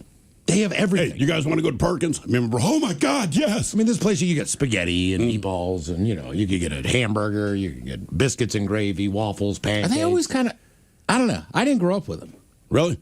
I had still them in Perkins upstate. in like DC. Yeah. Oh, that's like- yeah, man. We're only 5 miles away. And I mean, anytime we got to go to Perkins, it was like, this is going to be a good day. Dad must be in a good mood. Because the menu's huge. I mean, you could just, it was like. And they have all the pictures of your food. Yeah, it was like the first Cheesecake Factory in my mind, where there's so many options. Yeah, I had no idea what I'm going to get. Why were you speaking to an officer of the law? 206-803-ROCK. Did you ever put the creamers under your parents' car? No. No, I thought you said ketchup packets used to do that. No, we used to do it with the creamers. Did your parents get pissed? Because we would go to Bob's Big Boy. Same thing. Yeah, so it was a right. big day. Yeah, We went to Bob's. But yeah, I was just thinking about the other day as I used one of those little creamers. I was like, God, my dad would get really pissed. Why, did you hear him pop? Or did you just get milk all over the tires in the car? I mean, it's just the tires. Right. In retrospect, it's not even that funny. I don't know. We just thought it was the funniest thing ever. And he would get so mad. How many did you put on one under each tire? Yeah. Okay. It was usually me and my brother. We had like a system. Right. And he would lose his mind. Every time. That's probably why we kept doing it. Right, because it makes him so mad. And in retrospect, I get it. It's littering, but outside of that, like it's a tire and it went over cream. Like, what are you so upset about? Right. Why were you speaking to an officer of the law? 206-803-ROCK. Hello, Beezus. Welcome to the men's room. Hola. Hola. You guys psyched me out. You dung me in there and then didn't talk to me. This is what we do. Are we talking to you now? He thinks we're talking to him, but we're Yeah, not. this is a recording. All right, we got it? Yep. Okay, so I threw a huge, massive senior party at Mom's house. She had 10 acres of land, and about the last 5 acres of it was pretty much unusable. It was very, very swampy. Very, like the horses wouldn't even go back. And this is kind of important for me to the story here. Well, so it massive Spody and a massive and 2 kegs, and the area had a little creek in between it, and I built a bridge with railings across it. I had a honey bucket, the whole nine, and entire town, everybody else around it. They all came. It was, it was senior party, but it was pretty laid back. So a couple of older people came in, and one of them, he came in. He was already pretty tuned up. I mean, it's still light out because it doesn't get dark till 30, but we're getting the party rolling, and the fire gets rolling pretty good. And next thing you know, this guy starts popping off to one of my buddies, and I could tell it's starting to get pretty heated. And next thing you know, I see the dude pour out his bottle of beer, and he flips it over and holds it up like a bat. And I'm like, oh, no, this is not going to be good. Because the guy he's popping off to is my buddy. He's a Samoan guy. He's got 2A state lifting records. And when that guy holds up that bottle, he came up looking like King Kong grabbing a log. And I was like, oh, no. So I come up behind that guy holding the bottle. I grab his wrist and I twist it out of his hand and spun him around and hold it down just in case he takes a swing at me. I was going to catch him with the bottle. But as soon as I got him unarmed, he's like, okay, all right. I'm leaving. Everything's cool. So he goes to leave. He's on the other side of the creek, and you can hear him yelling stuff. And then here comes one of my buddies, and he's like, yeah, he's saying that he's effed up bigger fat Samoan bitches than him. And my buddy turns and looks at me, and I was like, oh, all right, let's go. So he starts trotting, that getting up the adrenaline going. Of course. Rips his shirt off, tosses it back to me, And as we come across that bridge, it's thundering. Because he's a big dude, about 260. He's rumbling across that bridge, and the dude turned the back of his car is facing us, and he's half in the car, half out of the car, and his door is like the old 240Z where there's no metaling around the window. Yeah. It's just the glass. So my buddy straight up spear tackles him over his window, breaks his window, bending his door backwards, slams him on the ground, and anyways, beats the living crap out of him. Guy jumps in his car, cuts Brody's before he leaves. Well, he's got 2 locked gates to get out of. That's why we were like, wow, we're good. We're golden. We could party on all night. They can't get us. And so he's stuck at that last gate. My mom's trying to get it open because he's got a mob behind him now. They're beating the crap out of his car. And my mom gets it open. He tears out of there. We lock everything back up, get everybody calmed back down. We get back to the party. We're drinking. We're having a good time. Next thing you know, cops. And I'm like, don't worry about it. No big deal. We're behind locked gates. No big deal. No big deal. Don't worry about it. And then here comes my mom. Nope, it's an assault. They can come in. So I turn and like, run. And we just take off running. Everybody scatters. Well, I tried to tell everybody, don't run straight back. Run left or run right, because straight back is swamp. Well, everybody just ran. You panic, you run. They ran straight back. I run to the left. Nobody ends up getting away because they show up with night vision goggles. And they truck through the swamp. I mean, they caught all of us. They set all of us down. They're sitting us all down. I got away because I knew we'd run. And so later that night, I finally get a hold of my mom. Yeah, they're all gone. Everything's, they dumped the Spody out, dumped the 2 kegs of beer into the creek. We get back. I think they just wrote everybody MIPs because all the cars were locked inside the gates and everything. So we kept partying because when they dumped the Spody out, all the fruit and stuff was just on the ground. So we were just eating the fruit off the ground. Oh my God. Oh, yeah, that'll mess you up bad. Oh, yeah. It still did the trick. Did your buddy get arrested for assault? Well, so the next day I get a call because my mom got contributing, to minors, delinquency of a minor. Yeah, that whole nine. So then I get called in for they already took plenty of witnesses. They just wanted me to come in. They're like, you're not going to get in trouble. Everything's accounted for. We just want you to come in, clarify what has been said, see what he said versus what you say, make sure, he's not trying to hang you, you're not trying to hang him. And I was like, yeah, okay. So I'm sitting there with the officers, and he's like, you guys, it really wasn't that hard to find you guys. We really didn't even need the night vision goggles. It looked like a herd of elk down through that swamp. And it's like, well, yeah, Well, and then he goes, just before he lets me go, he goes, I got to ask you something.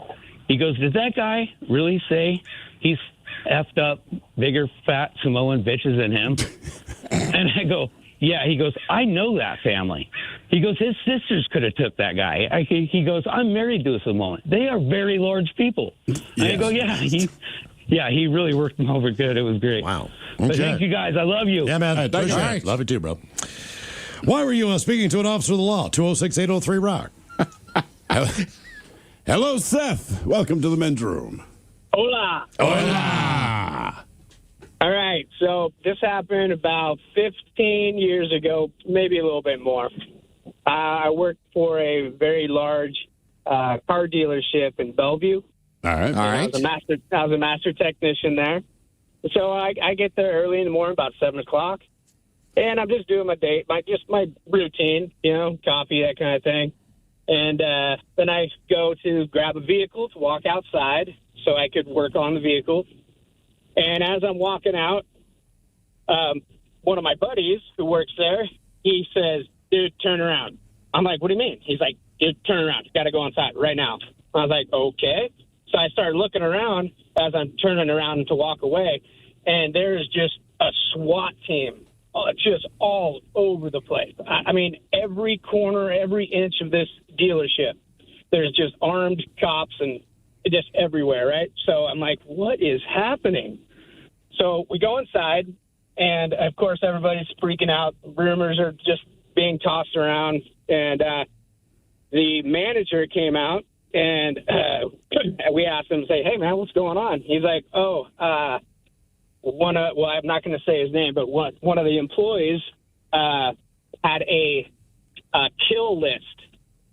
Oh, Jesus! Yeah, so he had a list of people he wanted to kill, and I fortunately was not on that list, so I'm very fortunate. Were they all your coworkers?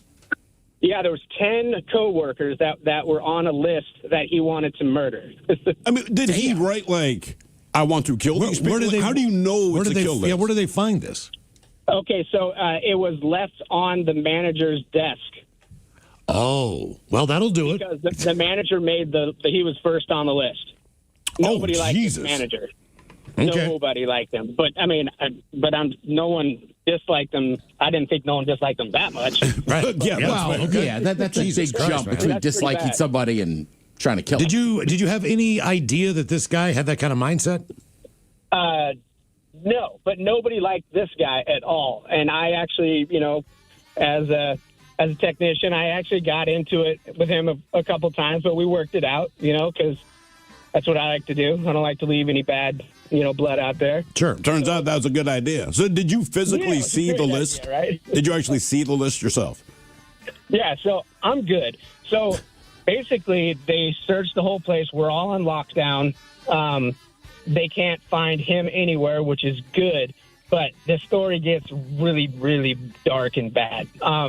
They ended up finding him in Lake Washington on a boat, and they had him surrounded, and he actually ended up killing his pregnant girlfriend and himself. Jesus Christ, man. Wow. Yeah, he wasn't lying. He wasn't messing around. Good Lord, man. Why were you speaking to an officer of the law? 206-803-ROCK.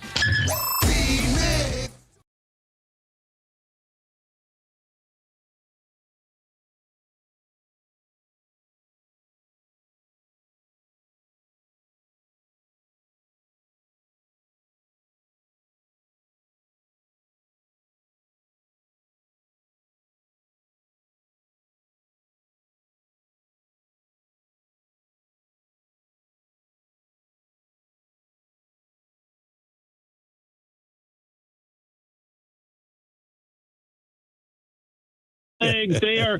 I had little tiny bite marks all over the nether regions. It was not good. How long were you trying to get all these fish out of your nethers, bro? I was screaming underwater. It's like I was that saying. I was screaming on the inside. I'm like screaming underwater, and I'm trying to get out and get them out of my pants. But they literally until the food was gone, right? Or the sack was gone. I don't know. I mean, they stayed up in there way longer than they should. See, when I did that thing, they did not give us a bag of food. That was not part of the program. Thank God. Yeah, the second one, we were diving off the backside of Molokini, and our dive master always had this. Sorry, I'm picking up my wife. We're going to look at a storage unit in a second.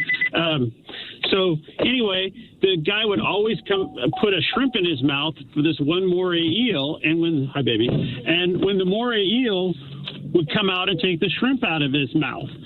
In this case, the moray eel came out and started at his ears and went back and tried to eat the shrimp. So it basically fillet a fish of face, right? And so those things have the most scariest set of jaws and teeth of anything that's that size in the ocean, other than like a barracuda. We saw barracudas. We've seen, the big moray eels. One trunk came out and tried to bite my fin. Those things are spooky. Yeah, they're big. They're huge and green. The ones I've seen. Yes. Yeah, I had yellow fins, and it was a green. Maybe it was a green moray, right? My wife just jumped in. Anyway, I love you guys. Keep doing what you're doing. Rock on. Thank you, man. Appreciate it. What do you wish you'd never come in physical contact with? 206-803-ROCK. Like I said, the fish were up in me. This question is taking a lot of twists and turns today. From Gary Ridgway to fish biting your nether regions. Yeah. That is. Look, man, as soon as he said he put the food in his waistband, I'm like, that is the worst place to put food if you're going to be in the ocean. God almighty, man. Hello, Catherine. Welcome to the men's room. Liquor and whores, gentlemen. Liquor and whores. I am going to preemptively apologize to any squeamish listeners. This is not a fun one.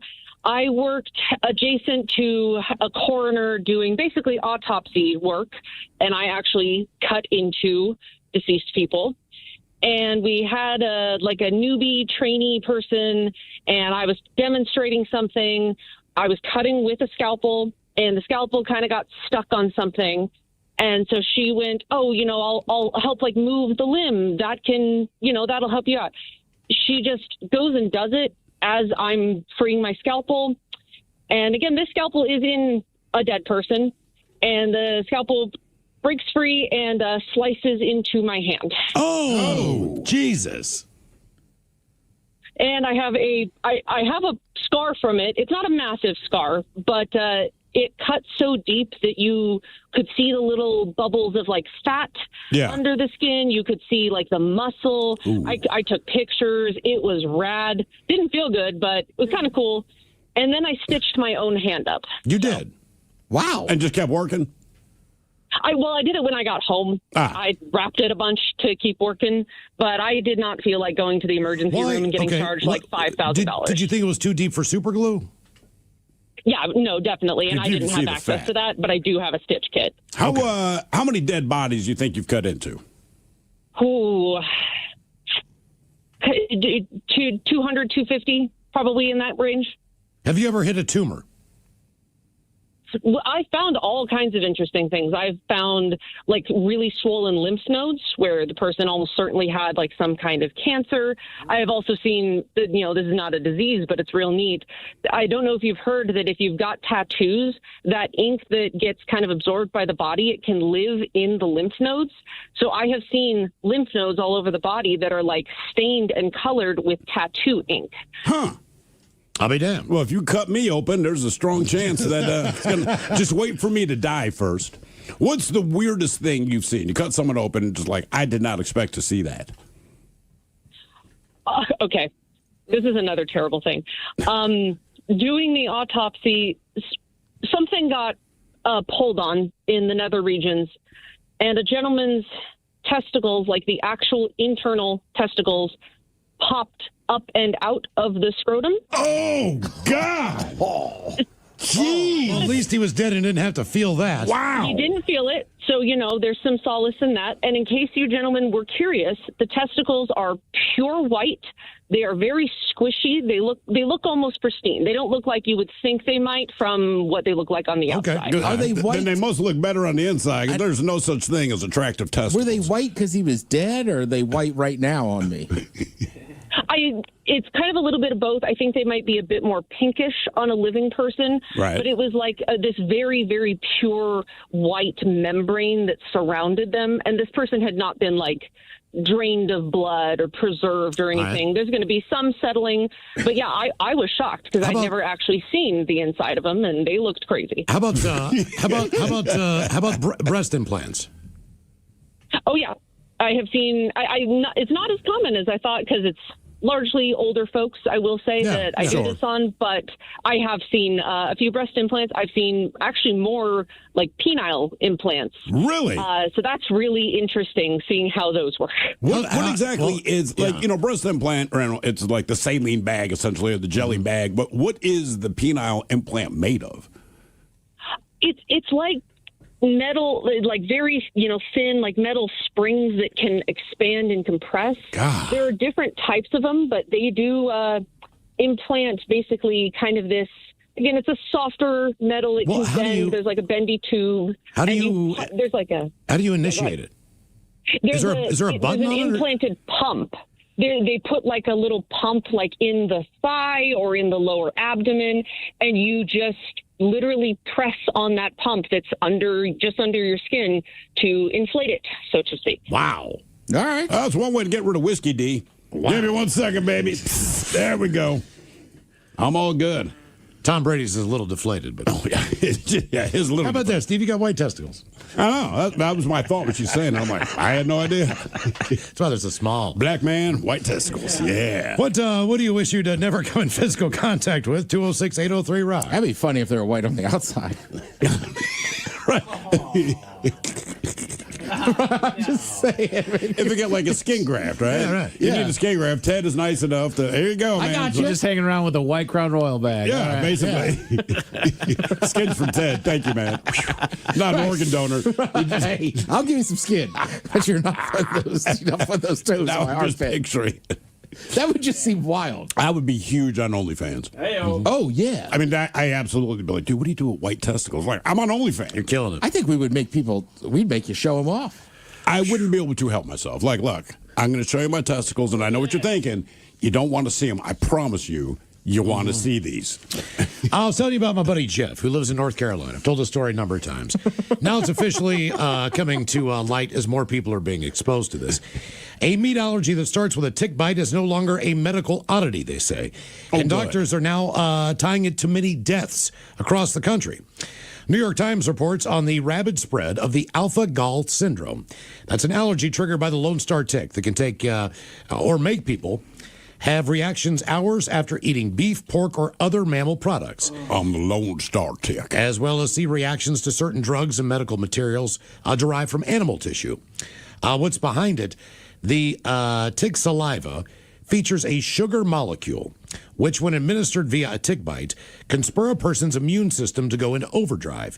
That means that the next time that individual encounters alpha-gal, which is also found in the tissue of various mammal meat that we eat, an allergic reaction can ensue. That reaction, which the Mayo Clinic notes typically takes place from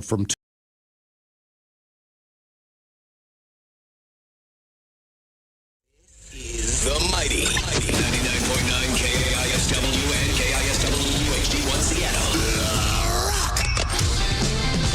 Always live on the free Odyssey app. Text the guys at 206-803-ROCK from the Pinky's Plumbing Studio. You're in the men's room. Fairfax County Police will be providing updates on the naked burglar case during a press conference after another attempted break-in early Tuesday morning in Centerville. The hell? Detectives are currently searching for the man believed to be responsible for at least 3 burglaries and an attempted burglary in the same neighborhood. Now, on March 5th, investigators said the nude man entered a bedroom inside a home along Bodley Square about 5:15 in the morning when the resident was getting ready for work. After confronting the naked man ran off. Then, the next day, police officials said a resident found a footprint on a trash can that had been moved against a fence in their home. The resident believes it had been used to climb into their backyard. Detectives said evidence indicated there was another attempted burglary.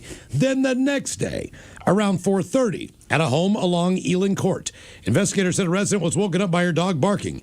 She saw the fully naked man inside her residence before, again, he ran off. An individual who entered the victim's home woke her up. She saw the man peering through one of the doors, then noticed he was naked. Fortunately, she was able to startle him off. And then on March 8th, the next day, at a home, detectives said a resident heard footsteps in his hallway and saw a naked man standing in the doorway. Wouldn't it be crazy if it's not the same guy? In the same area, there was another report of a burglary with an individual who was also naked at this point in time. He was inside the house. He was on the second level of the home. The victim saw him. He asked her to be quiet. Fortunately, she screamed loud enough that startled him, and he, again, the naked man, ran away. Man is in question, believed to be between 5'9" and 5'10", average build. I guess you would know. Yeah. In all the cases, the man had entered through an unlocked door, according to the police. But he is still on the lam. He is and not, always naked. Always naked. That's such a weird thing. Our question: why were you speaking to an officer of the law? 206-803-ROCK. I mean, at least steal some clothes, for Christ's sake. I don't know what's worse. Getting an unexpected knock on your door from the cops or from a naked guy? From the naked guy. Because no matter what he's going to say, it's going to be weird. Yeah. But if he's naked and he's knocking on your door, whatever his story is, like, this is weird, man. Why are you naked? Hello, Jake. Welcome to the men's room. Yeah, that dude's a total weirdo. So I've been arrested over 44 times, so you guys could probably throw a dartboard or throw a dart at a dartboard with crimes on it, and I could tell you a story about it. But we'll go back in time to the first time that I got arrested was in 1999. I got kicked out of school for selling weed at school in Forks Elementary School when I was 11 years old, and Jesus. decided to, steal my grandma's car and was going to run away to my dad's house because my parents were going through a divorce. But he lived in Fife at the time. So from Forks to Fife is about 145 miles. I made it a little bit past Squim, and my driving skills really weren't that good at that time. So 75 miles from the house, a log truck was kind of crossing the center lane, and I over-directed, went up an embankment and flipped the car onto its roof. And then the person that I had passed about 5 minutes ago on 101 pulled up, and they were like, "You're the only person in the car, dude?" I was just sitting there, you know, with my foot still on the gas, upside down, strapped in, thinking the car was going to blow up like a James Bond movie or something. And the cop came up, and he also was like, "What the hell? Like, where are you from? How did you make it this far?" And that was the first time I got arrested. What's the most recent time you got arrested? 2022, another vehicle, possession of a stolen vehicle. I bought a stolen vehicle with a counterfeit $100 bill up in Capitol Hill from some smoker dude, and went on a little bit of a crime spree with my ex, but I got rescued at that point because she called it in after I wouldn't give her any dope. She says, "Oh, I'm calling you." So she took off, took the key with her. It was like one of those push-to-start cars, so I didn't notice the key was gone. And it was still on, so I was like, I seen the cops pull up behind me. I'm like, "Oh, crap, I'm going to take off." But it wouldn't go anywhere because she had the key and was outside of the vehicle. And so, yeah, but I've been clean ever since then. June 19th, 2022, got clean and sober. Damn. That was the thing. How much time did you spend in jail? Over my entire life? Yeah. Let's see. I've been to prison twice, but I only did, I think, like 22 months total in prison. All the other stuff was just, you know, a 6-month bid here, 4-month bid there. I've done over 2.5 years in King County Jail downtown. Okay. What's worse, just being in county or being in prison? Oh, county for sure. Yeah, because you got everybody in there together, right? Right. Waiting on court cases. It stinks. It's nasty. You don't get any, you don't get freedom in prison, but you get a little bit more freedom than you would in county because you can go get a job, work places. You got a key to your own cell. You can go to the weight pile or whatever, go to yard whenever it's out time. But, yeah, county is a drag. There's more drugs in county, though, if you were into that. Well, hey, that's a bonus. That's something to keep in mind. Exactly. Well, if you get locked up again, I hope it's in Pierce County because I hear the cornbread is to die for. No, I got 3 kids and 1 on the way, dude. I'm not going back. All right. Jesus, you've been busy. Yeah. Damn. Now I know what your new hobby is. Why were you speaking to an officer of the law? 206-803, Rob. I meant to ask him, at some point, when you're giving somebody a fake $100 bill for a car, yeah, they both got to kind of know. I'm sure. I mean, if I'm selling a car for $100, right, I'm probably not on the level. So you giving me a counterfeit bill, like whatever.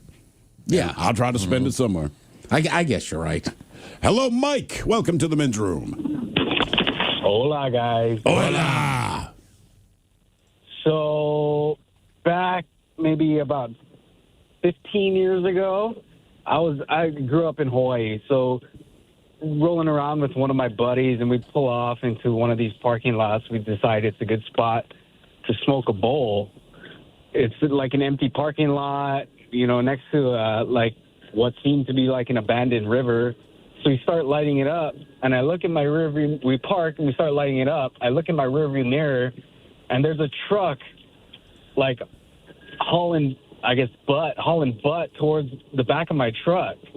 And I'm like, what's going on? And they stop right behind me, and about 4 dudes jump out of the bed of the truck wearing, like, full-on tactical gear, and they just surround my truck. I guess long story short, it turns out I was parked on, like, some kind of like a reserve for fishing. All right. And all these guys that jumped off this truck to bust me for smoking weed on their property were like Department of Natural Land and Resources. And, you know, they put me on the side, they sit me on the curb, they put me in cuffs and this and that. And turns out one of the guy that actually put the cuffs on me was one of my best friend's dads. Oh. So long story short, they kind of just let me off the hook. Were they just busting you for smoking weed? Or was it that you were on their property? Probably a little bit of both. Okay. Well, the thing is, I would figure out in Hawaii, there's not really anywhere to run. I mean, eventually, you should be able to catch this individual. Correct? Sure. I mean, unless they get on a plane and fly out. I mean, you can only run so far. And to be honest with you, man, I feel like if you're going to do something in your car, it's almost better to do it in a packed parking lot. Oh, yeah. Right? Oh, yeah. You don't want to be the lone car in the parking lot. You never think about it when you're younger, but it's like whatever you're doing, the cops are going to come and visit your vehicle, right? Mm-hmm. When you're the only car in the parking lot, right, and it's always in the corner. Or behind the fast food joint, like they just drive through there looking for that. Right. Yeah. Check out, if you get a chance, check out this video. The video that went viral this week caught a handcuffed woman escaping a Michigan police car through a cracked open window and running off without the officers noting. Have you seen this stuff? Yeah. Now, this happened on Saturday. Officer came across a vehicle parked in an abandoned business. Right. This, back to what we were saying. The officer identified the female passenger of the vehicle. He used a fingerprint scanner, determined that she had an outstanding parole violation. Officers then took her into custody, handcuffed her, put her in the backseat of the car. Now, while still in handcuffs, the woman managed to escape from the patrol car by slipping through a partially open window. Mm-hmm. At that point in time, officers were searching her vehicle. I don't know how that window didn't break. She was very adept at getting through that. Now, keep in mind, this was Saturday. She remained at large as of late Monday. An account called Block Paper Weekly, they post about goings-on in the city of Muskegon, captured this real escapade on a Facebook Live video. And that guy's pretty colorful when he's talking about what's going on. On Tuesday, police rearrested the woman who escaped custody by climbing through the open window. In a press release, they stated that someone reported a woman to police to be in an abandoned home on Tuesday morning. And around 9 a.m., they discovered it was the woman who had escaped custody inside the home. My question is this. Is she still in the handcuffs? Is she still in the handcuffs? Which we do not know.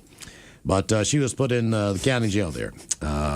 Charges against her include fleeing a police officer and felony home invasion for breaking into the abandoned property. I mean, that's kind of the tough part. Is when I first saw that video, too, and she runs off, first you forget how much you use your arms because it just looks to run, running. But I was with you. I was like, how are you going to get those cuffs off? That was my first thought. Like, cool, you got away, but it's kind of obvious that you're up to no good if you go anywhere and you're in handcuffs. And they've already fingerprinted you, so it's not like... I don't know what she was thinking, but the video was great. It's like, wow, look at her go. Our question, why were you speaking to an officer of the law? 206-803-ROCK.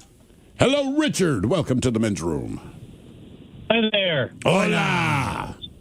Do you guys remember the Unabomber? Yeah, of course. Sure. Back in the 90s? So I came home from work, and there was a card from the FBI on my front door with a note that said to call them. And I had no idea what it was about, and I was really frightened to call them back, but I did, and I talked to the FBI agent, and it turns out that this was before it was solved, obviously. They were looking for a guy who had used my address to get a driver's license in the state of Washington, and he had a PhD in physics and was a bit of a anarchist and anti-government type. So they were looking at thousands and thousands of people that fit that description, and it turned out that he had visited the previous owners and gotten a driver's license with that address, even though he never lived there. So he shared an address with you. I was questioned about the Unabomber. Okay. And obviously you know nothing about that. They didn't tell you who it was. I didn't know the guy, but I did know the previous owners of the house. So I asked them about it afterwards, and they were shocked to realize that the guy had used their address to get a driver's license. How long did you have to talk to the FBI agents? And did they seem suspicious of you at all? No, they didn't. I was very relieved when they were asking about a person that I didn't know, and that I had just bought this house. So when he got the driver's license, it was before I had purchased it. So you're trying to tell me Ted Kaczynski lived in your house for a while? No, just use the address. Or did he just use the address, or did he actually stay there for a while to be able to pull that off? He knew the previous this person was not Ted Kaczynski, but knew the previous owners. But he fit some psychological profile that the FBI was investigating thousands of people across the country who they thought might be the kind of person who could make a bomb and want to send it to people, and he had stayed at the house. Okay. All right. Damn. That's a little weird. That's wacky. Yeah, I don't know how I'd feel if I came home and there's a card from the FBI like, call us. Like, it's not a birthday card, no money in it. Do I call, like, again, because in my mind, I haven't done anything, but then you start going, have I? Have I done, this is the freaking FBI. Yeah. Have I done something federal? You know what I mean? Yeah, or like, what did I joke about? Yeah, exactly. I mean, I guess I'd have to call. Well, we did have the cops call here at one point in time because of a caller who called up and admitted to was it running drugs across the border? They were sneaking drugs through the border. Yeah, like cocaine or something. But the thing is, it's over an international border, and this guy's telling us the story, and we're like, how did you pull that off? And this is why they got really upset. He's like, oh, I got a buddy that works Border Patrol, so I always go through his gate. Or whatever. So basically, his buddy that works for Border Patrol is aware that I'm running drugs or in on it together, right? So the guy called, told the story. We didn't give it much thought. And was it the FBI or Department of Homeland Security or something? Yeah, Somebody. I mean, they were here, and I remember they wanted the recording because that's his confession, right? And I remember Ben said to them, he's like, hey, if you want, I can try to find his number. And this guy looked at Ben and said, we can get his number. It's like, Jesus, man. Yeah, they were just there for the tape. It's like, wow, man. Why were you speaking to an officer of the law? 206-803-ROCK. Hello, Ken. Welcome to the men's room. Pirate and booty. Hola. So, this is a couple years after 9/11. I was in high school. I lived in Spanaway. Late at night, my buddy calls me up and says, hey, there's a bunch of cops down your road. I lived in a cul-de-sac. I was like, cool. I want to see what's going on. So I go outside in my shorts, and as soon as I step out my door, I am greeted by a female cop holding a pistol, a male cop holding an AR or something. And then a cop came around my back fence, hopped over it with a shotgun. So I pointed at my face. Who are you? What is your name? Blah, blah, blah, blah, blah. My name's Ken. He's like, what do you know about your neighbors? And brand new neighbors thinking, oh, no, terrorists, something like that. And they go, do you know Jerry Main Valinis or something like that? And I was like, you mean, my name, Main Valinis? And I was like, yeah, that's my brother. He's upstairs asleep. And they go, can you get him for us? And I was like, sure, you guys want to go inside and arrest him? And they go, no, you need to have him come down. So I opened the door. I was like, hey, bro, someone's at the door for you. Come on downstairs. He goes, tell him to go away. I was like, nope, you got to come downstairs. And he goes, oh, okay. And I was like, do yourself a favor. Put some pants, a shirt, and some shoes on. He goes, okay. He comes down, instantly gets arrested, thrown in the car, and they left. So what happened was earlier that day, him and his buddies come to me with a great plan to steal his buddy's stepdad's guns to trade in for weed. Jesus Christ. Told him it was completely stupid. The guy's going to jack you. He's going to steal your stuff, blah, blah, blah, blah, blah. You guys are going to get arrested. They didn't believe me. Well, as soon as his buddy's sister got home, saw it, and asked what happened, he had a whole story prepped up, like, I don't know, someone robbed the place. But as soon as she asked him, he folded like a piece of paper. Gave everybody's names, where they lived, what their age is, everything. So your brother got arrested? Oh, yeah. He had 2 felony counts when he was 15. Wow. Jeez, man. Wow. How long did he stay in jail? Oh, that was a long time ago. I don't know, under a year, but he was on house arrest for a couple of years because he kept smoking weed. You still talk to your brother? Oh, of course I do. He turned around, lives a great life in Hawaii, got a great wife, real good guy. He just trusted the wrong people and didn't listen to me when we were younger. Sure. Yeah. Yeah, the guy who steals guns at 15 is the one that gets into living his life in Hawaii. Isn't that how it works that way? Really? Look out the window right now. The guy's in Hawaai.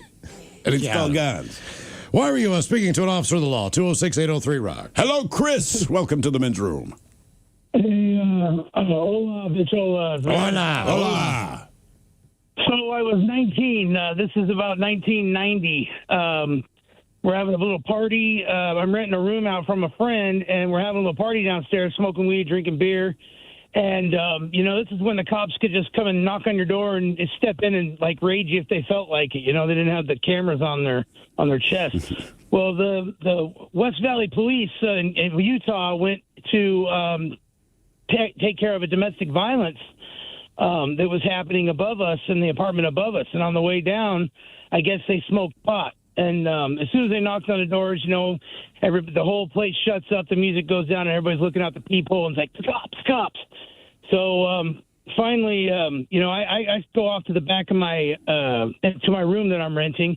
And mind you, I'm selling a lot of weed, and I just purchased a gun, a sawed-off shotgun from somebody. And the cops came in, and they found when they came into my room, I didn't know those things. I didn't know you couldn't alter a weapon. I was 19. I was just trying to defend my loot, at the time. Sure. And they came in. They seen the gun, and then they looked around my room, found 10 pounds of weed. Jeez. Oh. And you don't even know. There's more than boy, it gets crazier. That's if I tell you the rest of it. But my story is the cops ended up asking me. They're like, "All right, so check it out. This gun and this weed. You tell us whose it is, and we won't arrest you." So I'm like, all right, it's mine. So they didn't arrest me. Did they arrest you? Valley Police. They took off, but I'm doing the victory dance with my girl in the bed, and just glad that I didn't go to jail yet. And they come back through with the special agent. Can I say names here? Because this is like 1990. 40 years, 30 years. Doesn't matter. Ago. I mean, it's not necessary. Right. Well, it's an ATF agent. They come back with a alcohol, tobacco, and firearms agent and arrest me. I'm 19 years old and picking up charges. I'm looking at 10 years in federal prison. And after about 2 years of fighting it, I got it down to 5 years because my attorney got the weed pushed out because of technicalities that how they, what's it called when they question you and they bring you back to jail. And they were trying to insist that I had the guns to protect my stuff, not my family. I was saying I was protecting my family, not my stuff. Yeah, Right. But anyway, wow, that's crazy. Jesus Christ. 10 pounds of weed. God almighty. Okay, comedian Craig Gass is coming up on the program, and we got your emails on the way next to the men's room at KISW.com.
coast to coast and around the world. If it's not important, you'll hear it here, exclusively on In Action News. Here now are Stone Ledbetter and Felix Foxworthy. Tonight's top story, a man in Meshuggah, Wisconsin had an unexpected surprise during his stop at a convenience store. He found Chitlin Blast chips.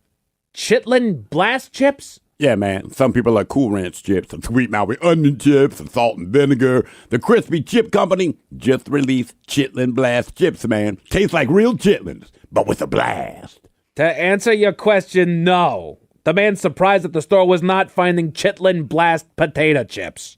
Corn chips, man. What?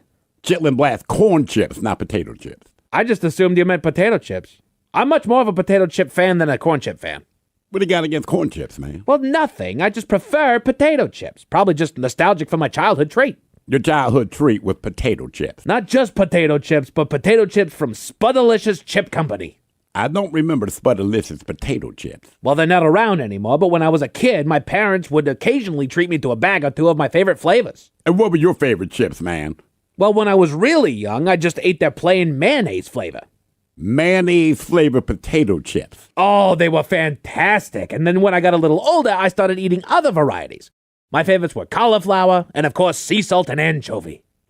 Sea salt and anchovy potato chips. Yes, Felix, sea salt and anchovy potato chips. I admit that they were an acquired taste, but I used to love them. I always remembered the smell of a freshly opened bag. Man, that had to smell terrible, Playboy. It can't have been any worse than opening a bag of your Chitlin Blast corn chips. Well, actually, man, I don't know. We never opened a bag of Chitlin Blast indoors. Why not? Yeah, with the Chitlin Blast corn chips, they recommend that you open them outdoors 24 hours before you plan on eating them. Let them air out a bit. You would just leave a bag of open chips outside? Yeah, man, the chips were fine. Animals wouldn't touch them. The local wildlife wouldn't eat the chips? What were these Chitlin Blast corn chips made of? It's like the 11 original herbs and spices, Stone. It's a secret. Chitlin Blast is a secret recipe. Recipe is a strong word. It's more like a concoction. So you don't know? That is correct, Stone. Oh, gosh. My parents would have never let us eat that when I was growing up. Why not? Chitlin Blast corn chips was awesome. I'm sure they were great, but the ingredients sound unnatural. Every snack my parents bought were all natural. They bought potato chips from the Nature Surprise Company. I'm familiar with Nature Surprise, but I didn't know they made potato chips too. Oh, yeah. They sold their potato chips under the name of Pet Dander. Pet Dander? That was the name of the chip brand. Pet Dander. Yeah, because their chips were all natural. Just potato and real Pet Dander. So you could just pick a breed and eat up. They had Wet Alley Cat, Junkyard Dog, Pug Belly, Wet Ferret. These were all potato chip flavors? And perfume fragrances, yeah. Potato chips and perfumes. Yeah, I ate their chips, but I never used their perfumes. My sister used both. Her breath would smell like Wet Ferret, but thanks to the perfume, the rest of her smelled like Flamin' Hot Chihuahua. What does Flamin' Hot Chihuahua smell like? Teen pregnancy. Okay. I'm sorry I brought this up. We will be back next hour. Thank you for watching. Please like and share this video. It helps us a lot.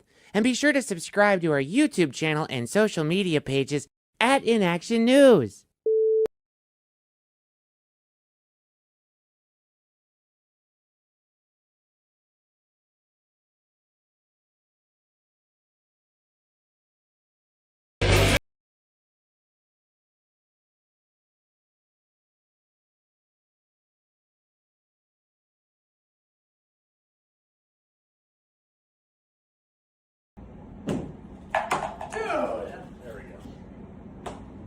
Oh,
KISW. We return to the men's room with Miles and Thrill. All right, Craig Gass is here. He's coming up in minutes, but first time for a couple emails here from the men's room at KISW.com. You've got mail.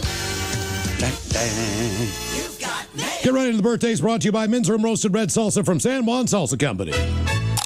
Dip responsibly. Hello, everyone. Could you please wish my cousin Charlie a very happy 40th birthday?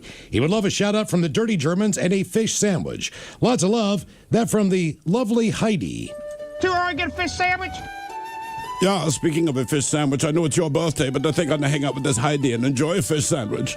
Yeah, good luck tonight to going out and getting the 4 O's in. Yeah. But you always want to give a shout out to my amazing wife. We just passed 10 years together. Happy birthday to her. I fall more in love with you every year. Not just for who you are, but how hard you work and how we keep growing together. Mean the world.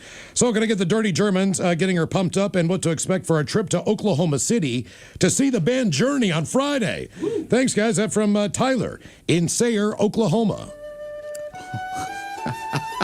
Yeah, okay, now it makes a lot more sense to go to Oklahoma City to see Journey. I was like, what a loser. No, it should be a fantastic show. I will tell you this. As a dirty German, my dirty German wife refuses to see Journey because it's not Steve Perry. What? Refuses. She won't even listen to it. If it's a video, she would not. That Arnell guy's pretty good. I have told her this. Yeah, the other German shot dice with him in Vegas. Oh, yeah? Every time he went to shoot, my friend yelled, "Don't stop believing."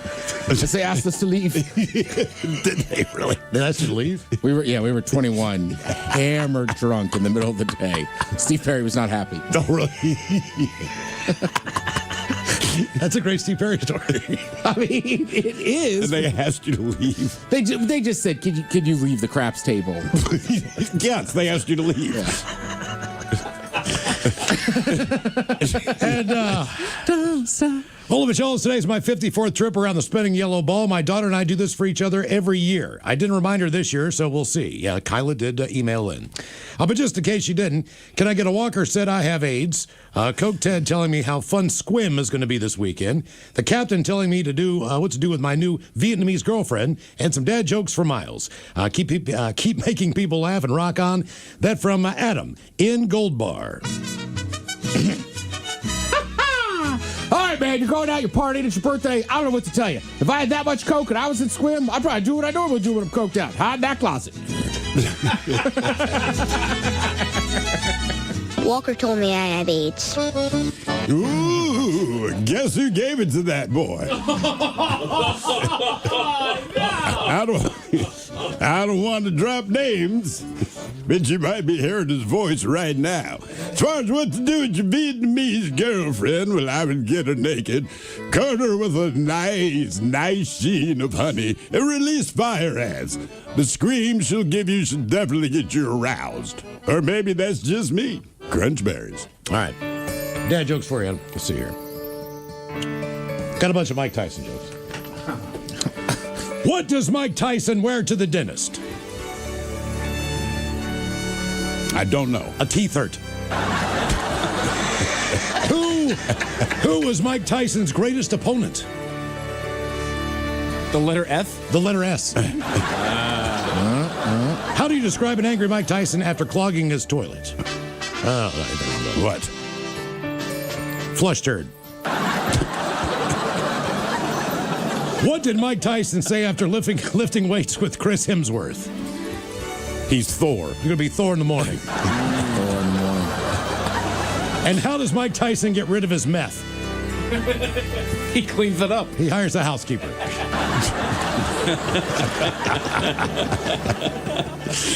All right, guys, here you go.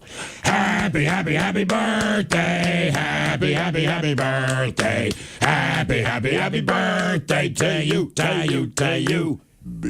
Ya's a Dirty Germans brought to you by Men's Room Original Sausage. Available through Uli's world famous sausage, mensroomlive.com, and other fine retailers.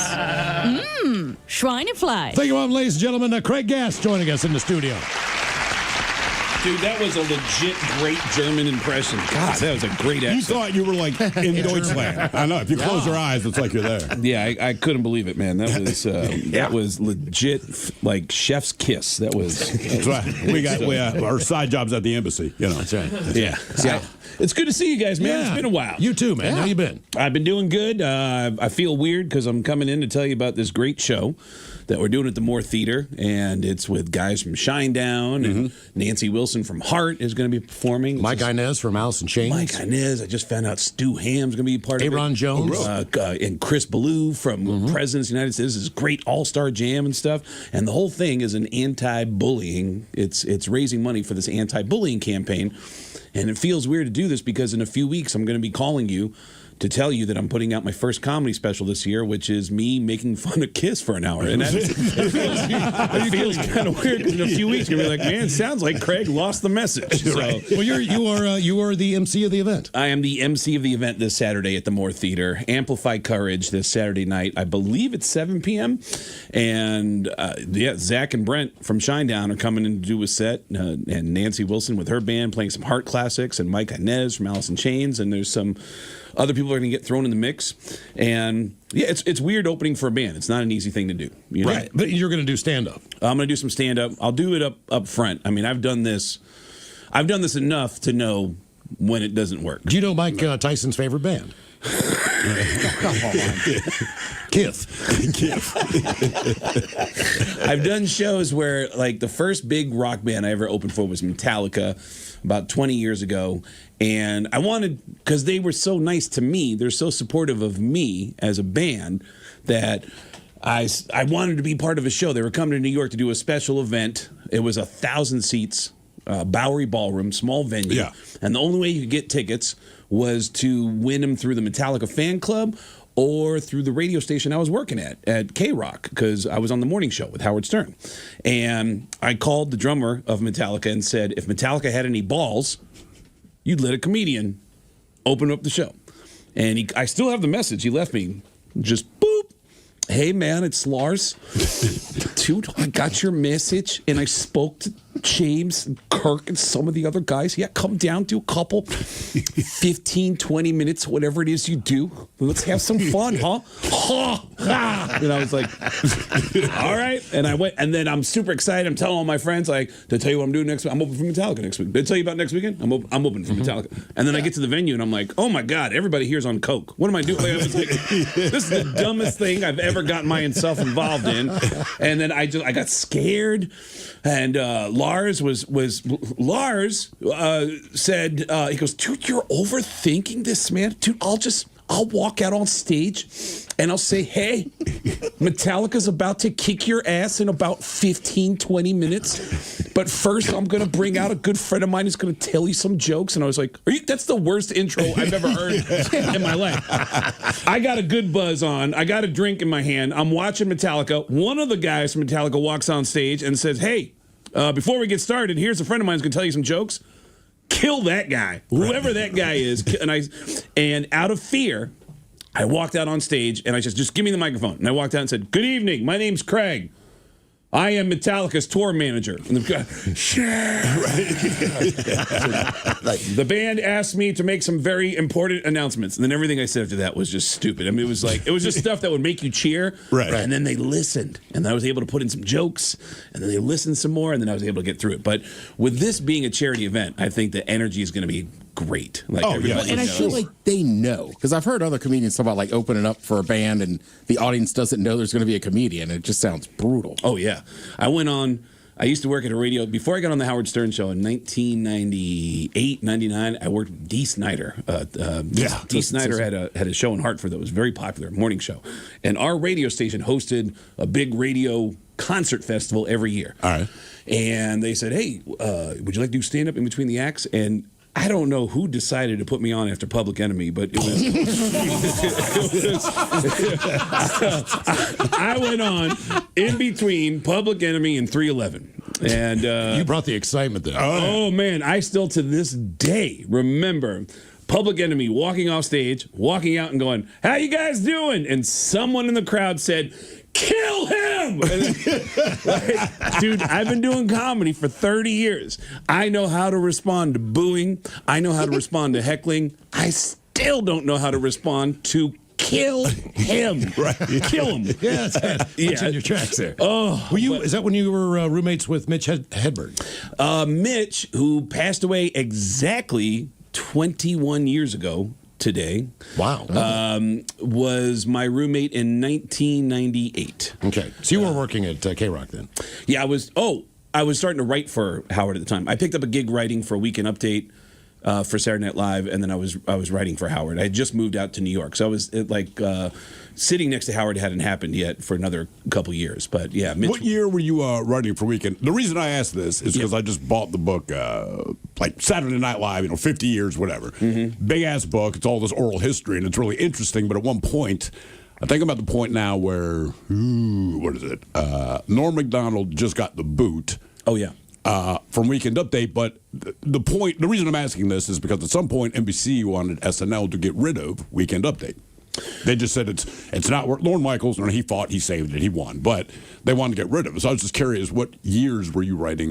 That's funny because that's right when I met Colin Quinn, who was doing Weekend he Update, just taken over, and Colin was the guy who took over for Norm, right? And I wasn't a staff writer, I was a contributing writer. I would fax in my jokes every Friday before whenever there was a live show, and that was from October of '98 until May of 2000. I kind of had a feeling that Colin was about to go.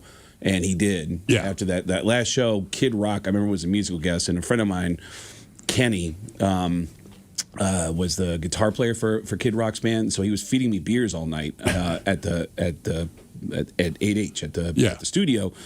And I got so drunk that I had the balls to walk up to Lauren, who I'd never been introduced to before, and I said, "Hey man, I want to audition for." Yeah, how did that go? Oh, in my mind, it went great at the time, and but I tried to follow up, and he was actually incredibly open to the conversation. But I had. This is actually really embarrassing. I called and said, "Hey, Lauren told me to wait a couple of weeks to call in. I'm Craig Gass. I've been a contributing writer to Colin Quinn's Weekend Update segments, and I'm supposed to connect and follow up about sending a tape." And Lauren's assistant said, "Okay, well, you got to have your agent call." And I said, "I don't have an agent." And the kid said, "Well, then I don't know how to do this." And I said, "Okay, no problem." And I hung up, and I never called them again about it. I actually got so insecure about I'm not even being a professional comedian right now that I never. I mean, things happen for a reason. Sure. But yeah, Colin, that Norm Macdonald story is the greatest. Why he got fired because the executive. All right, so NBC jokes. Is it the OJ stuff? No, so. OJ was still friends with the NBC president or something. Don Ohlmeyer. Yeah, that's the dude. He wasn't even in the building. That's what they were saying. He lives in L.A. He was in Burbank. Yeah. And his position was he was the director of West Coast late night programming in Burbank. Yeah. But his previous gigs had been sports related, including he was the creator of ABC's Wide World of Sports, which put him in the sports world and making friends with all these celebrities in the sports world, including O.J. Simpson. They were like golf buddies. Yeah, so Don Ohlmeyer has a personal bone to pick with hey, don't make fun of my friend. And he kept faxing in, my understanding is that he kept faxing in, hey, he's easy on the O.J. jokes. Why are you getting involved in this? It's like having an overactive PD at your station. That's basically what he was. Nobody there liked everyone that was guy. talking about that. Yeah, they and of course everywhere. But SNL did it differently because they dug it. They did it in the cold open. They would do it during Weekend Update. But this guy already didn't like Norm Macdonald. Yeah, right. He already didn't like him. So then when the OJ stuff, Norm Macdonald, from his perspective, was like, OJ killed a man. Of course, we're going to talk about it. It's Weekend Update, and it caused a lot of friction. But the most incredible end to that story is that when OJ was found not guilty, Don Ohlmeyer sent, in his own terms, a cease and desist. Okay, he's been found innocent by a jury of his peers. You are no longer allowed to do OJ jokes. And that Saturday, Norm Macdonald's first line was, "Hey, welcome to Weekend Update. I'm Norm Macdonald, and our top story, it's official. Murder is legal in California." and he got fired right after that performance. He stepped up to the plate and just did it, and which is every comedian on planet Earth is like, damn, that is balls. But you respect that and you admire it. But the man, whoo, and then Colin stepped in, and Colin did an incredibly gracious turn that next week where he gave a speech, and his speech was like, welcome to Update with Colin Quinn. And he goes, you ever go to you got a favorite bar you like to go to? You got a favorite bartender, Dave? And you like Dave. Dave's your guy. Dave knows your drinks. He also knows your stories. He knows how your drinks need to be made, and he's always good to you. And one day you show up, and Dave's not there. It's this guy, Chuck. Chuck, you don't know Chuck. And he doesn't know your drink orders. He doesn't know anything about you. But what you don't know is that maybe Dave trained Chuck how to do the job. Maybe Dave told Chuck, hey, keep an eye out for this guy or this guy. Make sure this guy's happy. Well, I'm Chuck. What do you have? And I was like, God, that's a cool way. That was a beautiful transition from one Weekend Update guy to the next. But I don't know what any of this has to do with the event I'm doing on Saturday. No. But sounds like they were bullying Norm Macdonald. They were bullying exactly. Yeah. Thank you. Ted brought it home. God, Ted just saved me. Alley-oop up to Shaq, up to Kobe. Bam. Thank you, Ted. I said, Doc, I'm a moth. My family hates me. Yeah. The Moore Theater is this Saturday night. It's the event is Saturday night, 7 p.m. Doors at 6. Yes, Amplify Courage with the guys from Shinedown. And can you sing it all, right? Because you can do the Gene Simmons and the Paul Stanley imitations as far as their speaking voice. But if you had to sing God of Thunder, could you channel Gene Simmons and kind of... I can't sing and I can't do girls' voices. The closest I can come to doing a singing voice is I can do... Because there's always been two Paul Stanleys. There's offstage Paul Stanley where he's very quiet. Yeah. And I've heard him in interviews where people go, why is Kiss so amazing? And Paul goes, a lot of bands are envious of Kiss. I'm even envious of Kiss. And then there's on stage Paul Stanley, which is a little more sing-songy, where I saw him, and I'm quoting this man. Okay. I am quoting this. This is not a joke. There is probably video of this. This is the Kiss Aerosmith tour in Las Vegas. I saw Paul Stanley on stage go, all right, people, now listen. I know this town, Las Vegas, Nevada, is known for its buffets. And I can tell you right now, after this show, I see a lot of people in the front row. I really want to eat. And then he started touching his head. I was like, what the hell? And then I saw the same show, like 2 months later, same tour. I go to Madison Square Garden, and they let me bring a bunch of comedians backstage. I brought Steve Byrne, Jeff Ross, and who was the other? Jim Norton, because Jim took a funny picture with the band. And anytime I see an employee for Kiss walk by, I go, "Hey, did you hear Paul say he was going to eat the front row in Las Vegas?" and 3 different guys who work for Kiss, 3 different guys went, "Did you hear what he said in Omaha?" I go, yeah, what? He goes, "Yeah, ask about what happened in Omaha." And I was like, what? So I finally, what the hell happened in Omaha? And someone finally said, oh man, he went on stage and he was like, all right, people, now listen. I know this town, Omaha, Nebraska, is known for its Angus beef. Oh no. And I can tell you right now, after this show, I'm going to want to sink my teeth into some meat. And the whole crowd just went, what? And then he went back to the mic and said, now wait a minute, hold on. You know what I'm talking about? I'm talking about a thigh or a rump roast. Are you serious? And the whole arena went, what? And the guitar techs are behind the stage going, what the hell's he doing up there? Everybody got confused and yeah. You doing the Kiss cruise? Are they doing that this year? Yeah, they did. They did Kiss Cruise on land in November of last year. That's not a cruise. That is not a cruise. I know. I have to admit that is not a cruise, but they call it a Kiss cruise on land. But it was set up in the same kind of format where there was events and stuff going on all day long, Kiss related stuff. There was, Kiss T-shirt exchanges, and then all these bands would be playing throughout the day in multiple rooms at the former Hard Rock hotel. Now it's the Virgin. Yeah. So it was like they were using all the ballroom space and stuff for concerts and shows, and then me doing my Kiss themed comedy shows. They bring out all the old guitarists and stuff. Yeah, Bruce Kulick is he? Yeah, they brought out. Well, that was a rarity. They brought out Bruce to do a song with them on stage. I think he did 2 songs with them on stage, and the guys are all really nice to me. I mean, they don't have to be, right? Yeah. Like, I mean, dude, that first time that Gene Simmons ever confronted me live on the air, he leaned into what my joke was, which is, I'm Gene Simmons and I'm going to sell you everything. And he came on and said, first of all, you don't sound like me at all. That's number one. And number two, I came here to talk about something very important. We are selling a Kiss casket. And he started selling us a casket to the point where even Howard said, hold on a second. Are you joking? Are you doing what Craig does, or do you really have a casket to sell? And he goes, no, it's got $5,000. It's got a beautiful Kiss logo.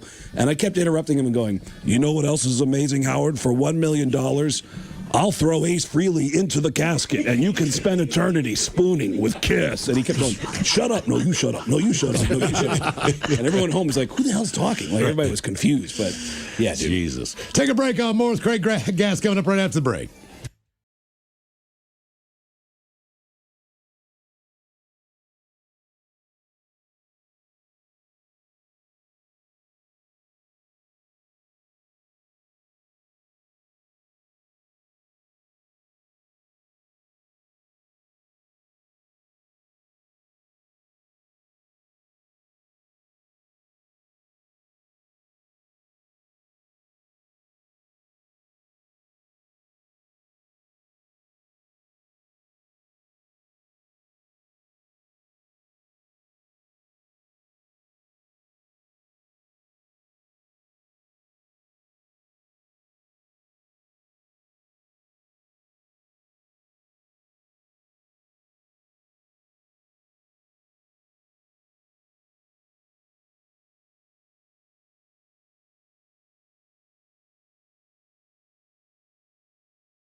From coast to coast and around the world.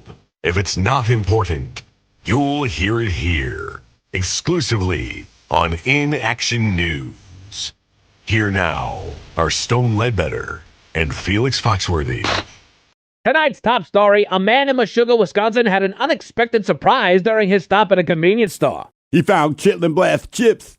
Chitlin Blast chips? Yeah, man. Some people like Cool Ranch chips, and Sweet Maui onion chips, and salt and vinegar. The Crispy Chip Company just released Chitlin Blast chips, man. Tastes like real chitlins, but with a blast. To answer your question, no. The man's surprised that the store was not finding Chitlin Blast potato chips. Corn chips, man. What? Chitlin Blast corn chips, not potato chips. I just assumed you meant potato chips. I'm much more of a potato chip fan than a corn chip fan. What do you got against corn chips, man? Well, nothing. I just prefer potato chips. Probably just nostalgic for my childhood treat. Your childhood treat with potato chips. Not just potato chips, but potato chips from Spuddelicious Chip Company. I don't remember the Spuddelicious potato chips. Well, they're not around anymore, but when I was a kid, my parents would occasionally treat me to a bag or two of my favorite flavors. And what were your favorite chips, man? Well, when I was really young, I just ate their plain mayonnaise flavor. Mayonnaise-flavored potato chips. Oh, they were fantastic. And then when I got a little older, I started eating other varieties. My favorites were cauliflower and, of course, sea salt and anchovy. Sea salt and anchovy potato chips. Yes, Felix, sea salt and anchovy potato chips. I admit that they were an acquired taste, but I used to love them. I always remembered the smell of a freshly opened bag. Man, that had to smell terrible, Playboy. It can't have been any worse than opening a bag of your Chitlin Blast corn chips. Well, actually, man, I don't know. We never opened a bag of Chitlin Blast indoors. Why not? Yeah, with the Chitlin Blast corn chips, they recommend that you open them outdoors. 24 hours before you plan on eating them. Let them air out a bit. You would just leave a bag of open chips outside? Yeah, man, the chips were fine. Animals wouldn't touch them. The local wildlife wouldn't eat the chips? What were these Chitlin Blast corn chips made of? It's like the 11 original herbs and spices, Stone. It's a secret. Chitlin Blast is a secret recipe. Recipe is a strong word. It's more like a concoction. So you don't know? That is correct, Stone. Oh, gosh. My parents would have never let us eat that when I was growing up. Why not? Chitlin Blast corn chips was awesome. I'm sure they were great, but the ingredients sound unnatural. Every snack my parents bought were all natural. They bought potato chips from the Nature Surprise Company. I'm familiar with Nature Surprise, but I didn't know they made potato chips too. Oh, yeah. They sold their potato chips under the name of Pet Dander. Pet Dander? That was the name of the chip brand. Pet Dander. Yeah, because their chips were all natural. Just potato and real pet dander. So you could just pick a breed and eat up. They had wet alley cat, junkyard dog, pug belly, wet ferret. These were all potato chip flavors? And perfume fragrances, yeah. Potato chips and perfumes. Yeah, I ate their chips, but I never used their perfumes. My sister used both. Her breath would smell like wet ferret, but thanks to the perfume, the rest of her smelled like flamin' hot chihuahua. What does flamin' hot chihuahua smell like? Teen pregnancy. Okay. I'm sorry I brought this up. We will be back next hour. Oh, hi. Congratulations for being you. You have one job. Go and subscribe to the YouTube channel and social media pages at In Action News. I did it slowly for you. Now, you can watch the Men's Room live on YouTube. Subscribe at KISW Rock. The Men's Room titillates your ears when you listen on the radio or Odyssey app. Teases your taste buds when enjoying Men's Room IPA. And now, you can watch the Men's Room live on YouTube. It's as close to actually being in the studio as you can get. Thanks to The Incident. Touch and smell unavailable. Find us on YouTube and subscribe at KISW Rock from Seattle's Sensory Annihilation Station.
returns with Miles and Thrill. Craig Gass with us in studio. Amplify Courage is this Saturday night at the Moore Theater. Brent Smith and Zach Myers of Shinedown. Nancy Wilson of Heart. Also Mike Inez from Alice in Chains. Our buddy Aaron Jones. Yep. Casper Adult Pants will be there. Chris Ballou, as well as our MC Craig Gass for the evening. Hey, I'm hosting the show. More kind of a big deal. Yay! And it stands for Courage is presenting this. It's Amplify Courage. Yep. And it's a benefit concert for school bullying prevention. Yes, which we can all relate to, I think. Now, when you grew up, you grew up in a household where your sister, your mom, and your dad were deaf. Everyone was deaf. Yep. And so no one talked. No. So you and they still told you to turn down the music. You learned, from what I read, you learned how to talk basically from watching television. I watched TV and I copied all the voices I heard on TV. That's how I learned how to talk, and I didn't get an accent from my neighborhood. I grew up outside the Bronx in Mount Vernon, which is like I was 10 miles from Yankee Stadium, so everybody had a thick accent. Right. I never got that accent. I always say it's Tracy Morgan. It really is. Everybody in my neighborhood sound like this. This is crazy. Whether you black or white, male or female, that's crazy. Like, yeah. So everybody sound like that. I never picked up that accent. And but yeah, Tracy, by the way, was my favorite guy to see in the hallways at Saturday Night Live. Man, that dude. First time I met him, I go, "Hey, Tracy. Hey, man. My name's Craig. I write for Colin, and I just want to tell you, dude, you are my favorite cast member. I think you're the funniest dude on the show." And he said, "Yeah, that's crazy."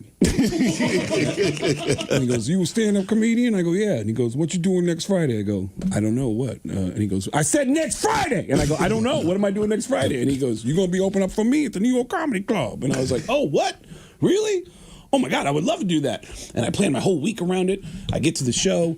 His crowd was great to me. And then I get off stage. He's at the bar, and he goes, "Craig, what you drinking?" And I go, I was still drinking at the time. I was like, "Can I get a Corona?" And he was like, "Yeah, how you like this?" And I go, how do I like this club? And he goes, "No, how you like stand-up comedy?" And I go, I'm head over heels in love with comedy. He goes, "You got to be like Bruce Lee in the 6-foot kick." And I go, the what? He goes, "You don't know about Bruce Lee and the 6-foot kick? They say when Bruce Lee kick you, you go back 6 feet. That's why when people are like, how you living? I'm like, I'm 6-foot kicking it." And I was like, what is going on with this conversation? Like, every conversation I've ever had with him was just bizarre, and it was always talking in euphemisms, you know? And we interviewed him once, and it was kind of excited to the interview. It was crazy. But the same thing where I'm like, he's not acting. Like, this dude is legitimately a lunatic. It was hard to tell.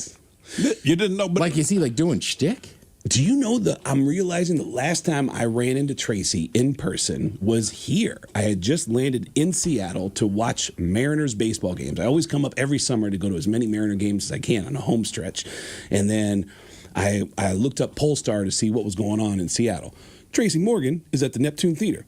And I texted a buddy of mine who usually opens for him. I was like, "Are you in Seattle?" And he goes, "Yeah, man, I just got off stage." And I said, "Dude, I'm coming over to the theater." He goes, "No way, get over here."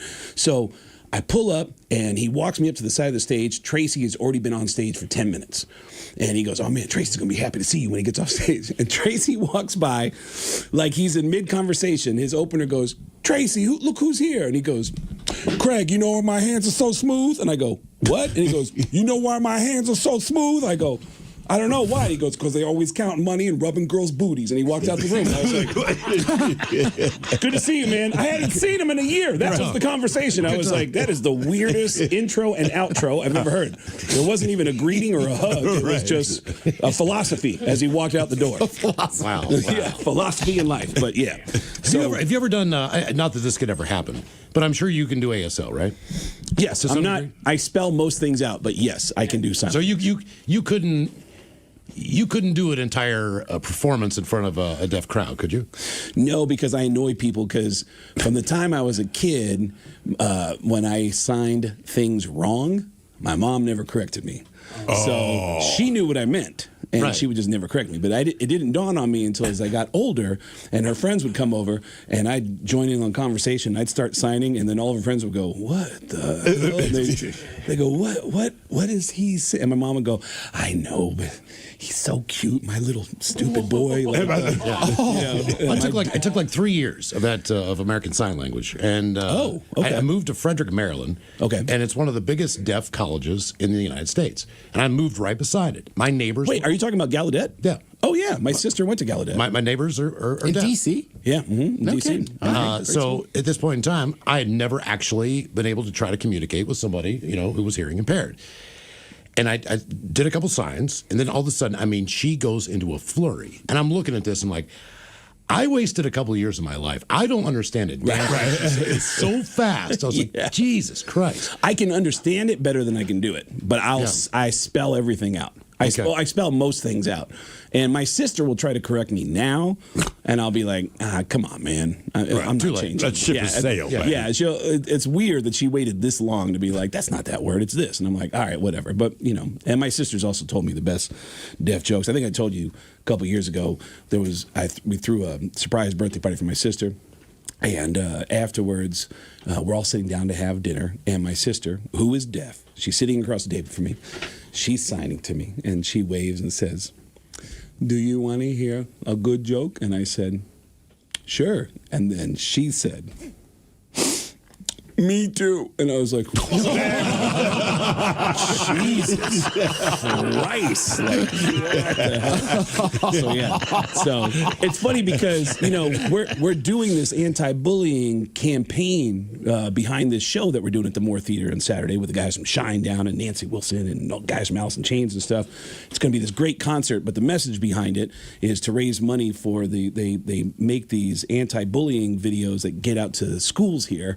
And my education as a kid growing up with handicapped people was I learned how to lean into laughing at everything, because my family taught me like, man, just let it roll off your back, which is an important lesson you got to learn. But man, there's nothing more torturous than when you're at a young age and somebody just won't leave you the F alone. Just, it's like, it is torture. I would get migraines from kids. Was it tough even just like going out to dinner as far as communicating and things like that? Or were you the chief communicator? Well, what was tough is that everywhere we went, there would always be people staring at us like, what the hell is that? Because everybody's using their hands to communicate at the table. So it was always, I got very comfortable with people staring at me and staring back at them like, until they get uncomfortable. Like, what are you looking at me for, man? Like, and I got very comfortable with uncomfortable situations. So I think you learn to adapt. But I think it's important to put the message out to just not be a dick. It's important to not be a dick. I do know a kid that when I was, I was going to talk about this on stage. I was like 11 years old, and there was this kid who just moved from somewhere in North Africa. I can't remember. Oh man, I'm being way too specific about this, but he got bullied by these stoner girls all the time, and I remember one time two of the girls cornered him. He had glasses on, and they were just being dicks to this kid, and one of them smacked him right in the face. His glasses flew off, and a bunch of us were just like, and nobody said anything. And he started crying, broke the glasses. And then when he gets home, I found out later his mom was so upset. You broke these glasses? Like, well, somebody. And the mom got mad at him and I just remember he always carried the weight of this pain with him that even as an adult, I reconnected with him 30 years later. And he lives in another city now where he ended up in the military. He is buff, and he's in great physical shape. And I remember sitting with him. I was like, hey, man, I timed my shows in his town to when the Mariners were coming to his town because that's my priorities in life. Right. Yeah. That's a big reason why I'm not famous is because I book all my shows around Mariners and Seahawks games all around the country. So I go to join him for the game, and we were just talking about the old days when we were kids, and his voice started to crack. I mean, he's a very physically, intimidating looking man. And he said, I got to be honest with you, man, those days had a very bad effect on me as a child. And it's like, God, God. Yeah. You're a grown man. And it's like these early influences of pain from other kids can be so profound. I'm very lucky that I, for whatever reason, learned how to turn around and go, no, man, maybe you need to shut up. Like, you know. Right. And it's kind of weird. You'll forget a lot of people in life, but the person that beat you up, the person that picked on you, you know their first and their last name. Oh, yeah. Carl Welty. Yeah, I mean, I'm just throwing it out there. It's been 45 years the last time I saw this guy, but yeah. It's traumatizing the first time you really get punched in the face. Yeah, so everyone it's like, like, wow, that hurt. So everyone that's going to be a part of this thing, you know, they all like Zach and Brent from Shinedown want to do a set because they relate to the message and what's going on, and you know the fact that Nancy Wilson is going to come out and do some kick-ass heart songs, and then do you know her very well? I don't think I've ever met her in person. I have a lot of friends who are friends with her, but I've never met her directly. But there's a lot of people that are looking forward to meeting her backstage. I don't even think she knows how big of a deal it is. But like everyone else we've talked to about this, it's not about anyone else except Nancy Wilson. Oh my God, I don't know what I'm going to do. I wonder if she knows that like even these storied musicians are like they're losing their mind to meet you. Yeah, I don't know. I mean, I find that to be the same for anybody who's really good at what they do. They don't realize the power. Sure. I don't know if this is the same kind of thing, but I ran into Dave Attell a couple weeks ago on the streets of New York, and Dave Attell is considered by every comedian to be the most genius comedian out there. And we were just talking to each other on the streets of New York in the Village, and somebody walked by and was like, "Oh my God, Dave?" And he goes, "Yeah." And he goes, "Can I get a picture of you?" And I go, "You want to give me the camera, man? I'll take the picture." And so I go to take the picture. This guy goes, "Man, I loved you on that show on Comedy Central." And he goes, "Yeah, I have no idea." And he goes, "The one where you stayed up all night? Doesn't ring a bell." And he refused to answer and give him. He goes, "You stayed up all night? Like you couldn't sleep?" He goes, "Yeah, no idea. I don't know what that is." And he took the picture, and I was like, wow, that's how you do it. You just mess with people and just make them feel uncomfortable about it. But yeah, but I mean, Nancy Wilson is obviously a living legend. So. Yeah.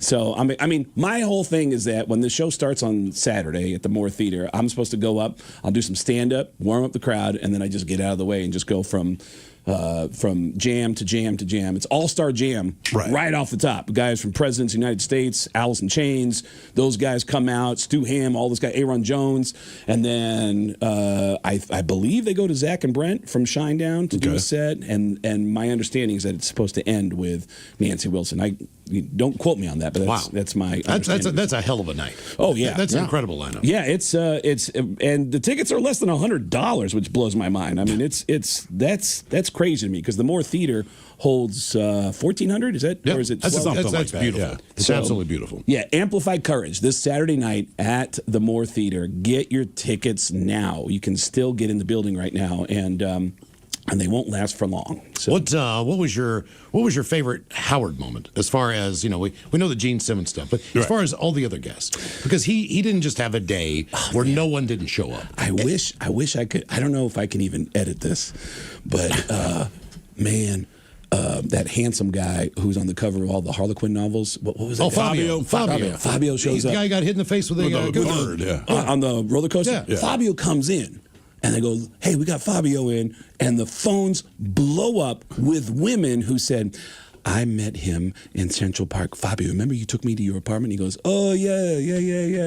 And he goes, "You have sex with this girl?" And he's like, "No, I never. No. No, she's a nice girl. He's got this, I don't know where his accent's from. It's a nondescript accent. But women, every call is like, "I met him and he took me to his apartment. I saw him at Starbucks. He took me to his apartment. And the whole time he goes, "No, these girls very nice. I'm gentleman, okay?" And then we go off the air and he goes, "I eat the butt, right?" And I couldn't say that. Oh man, he's got a huge nose too. Damn it! So he goes, "This is what I do. I with my mouth." And then my friend, I go, "Want some?" Psych, because I take for myself. I don't share. And it was like he was a maniac off the air. On the air, he's like, "I'm a gentleman. I respect women." And off the air, he was the most disrespectful dude dude I've ever met in my life. And it was that when you ask that question, that's the first thing that comes to mind. Fabio. I loved how Fabio was a dirty, filthy pig as soon as the mics turned off. Do you ever get that where somebody's totally different off the air than they are on the air? Yeah. I've met a few people like that. I don't want to say this one guy is, but we've interviewed him a few times, and when the mics aren't on right during commercial break, he'll be talking like you are, right? Yeah. Everyone's just full-on conversation. Yeah. As soon as the mics are on, yes. No. And we're like, dude, like, literally, for 10 minutes we've been talking, we're laughing, we have these stories, but as soon as the mics are on, he has nothing to say. We had David Allen Greer on. We were in Baltimore, and he was just stone cold, man. He didn't want to have anything to do with being there. He's doing the improv that night. I mean, you could just tell like this was the last thing he wanted to do was come on our show.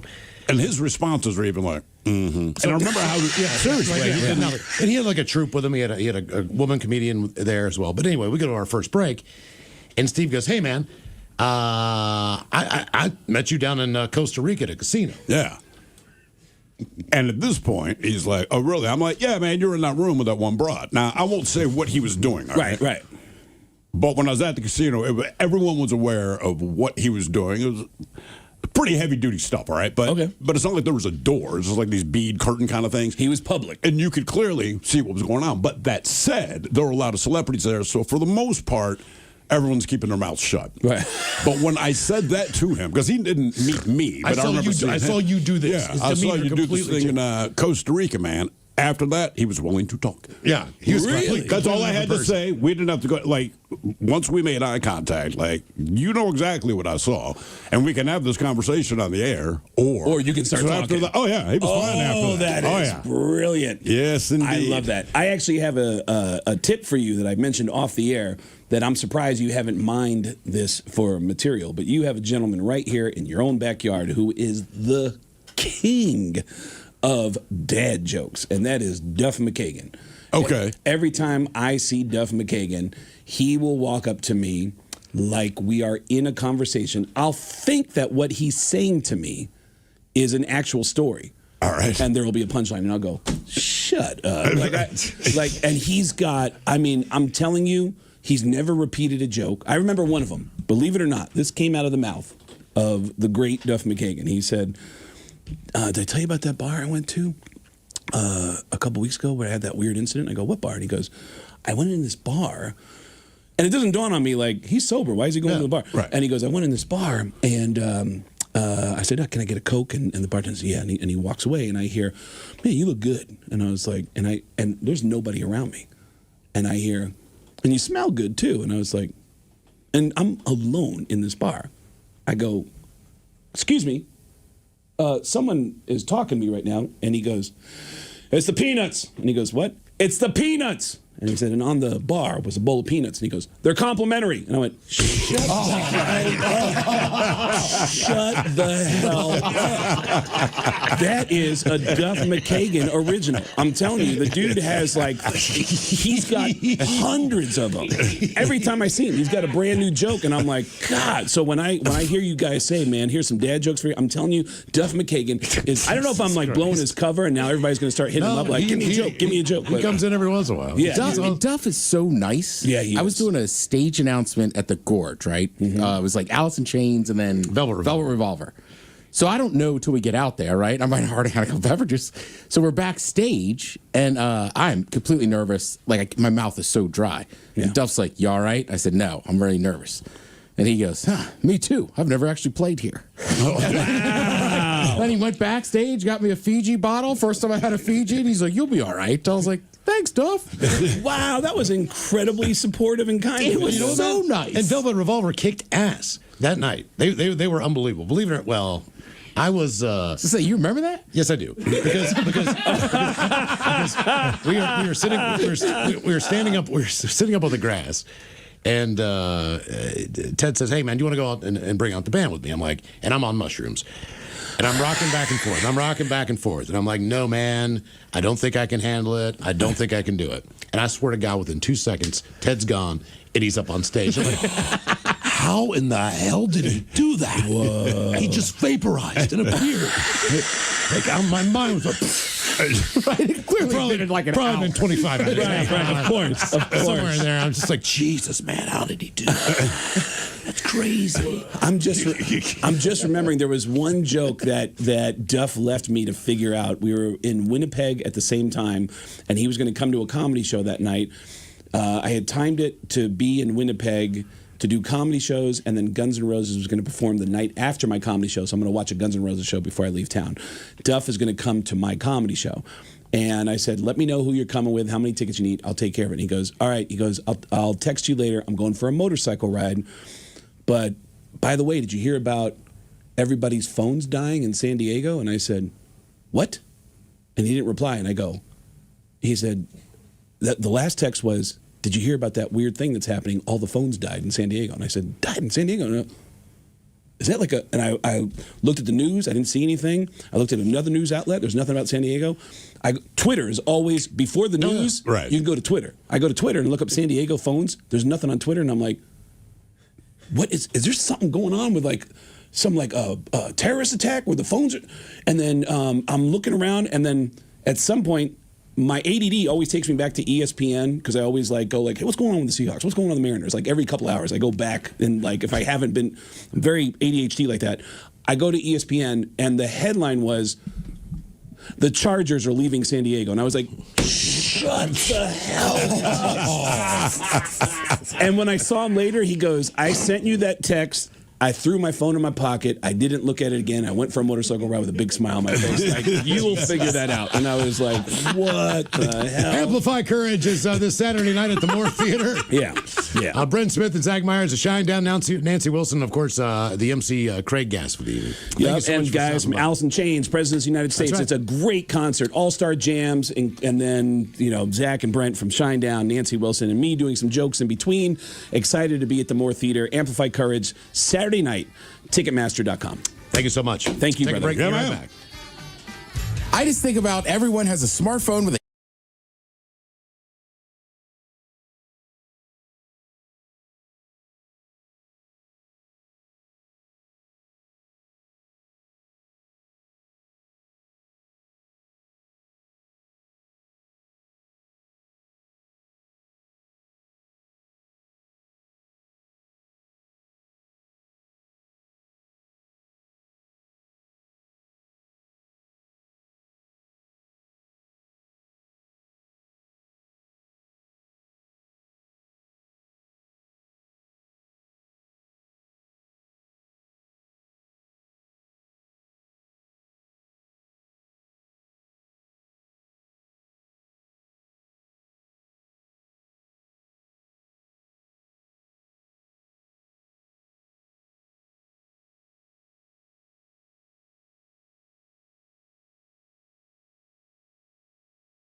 From coast to coast and around the world. If it's not important, you'll hear it here, exclusively on In Action News. Here now are Stone Ledbetter and Felix Foxworthy. Tonight's top story, a man in Meshuggah, Wisconsin had an unexpected surprise during his stop at a convenience store. He found Chitlin Blast chips.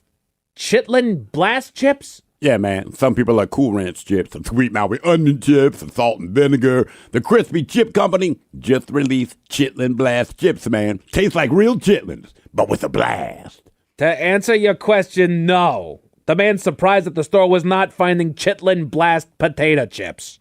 Corn chips, man. What? Chitlin Blast corn chips, not potato chips. I just assumed you meant potato chips. I'm much more of a potato chip fan than a corn chip fan.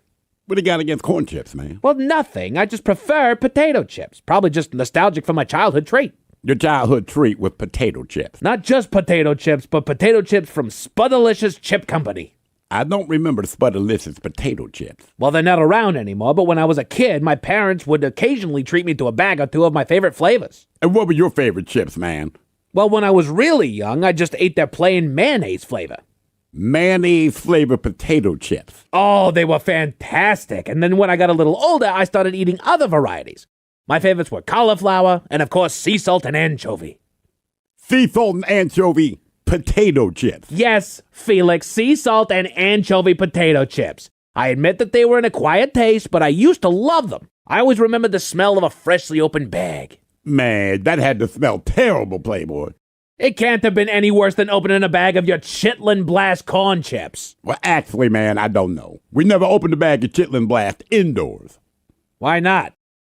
Yeah, with the Chitlin Blast corn chips, they recommend that you open them outdoors 24 hours before you plan on eating them. Let them air out a bit. You would just leave a bag of open chips outside? Yeah, man, the chips were fine. Animals wouldn't touch them. The local wildlife wouldn't eat the chips? What were these Chitlin Blast corn chips made of? It's like the 11 original herbs and spices, Stone. It's a secret. Chitlin Blast is a secret recipe. Recipe is a strong word. It's more like a concoction. So you don't know? That is correct, Stone. Oh, gosh. My parents would have never let us eat that when I was growing up. Why not? Chitlin Blast corn chips was awesome. I'm sure they were great, but the ingredients sound unnatural. Every snack my parents bought were all natural. They bought potato chips from the Nature Surprise Company. I'm familiar with Nature Surprise, but I didn't know they made potato chips too. Oh, yeah.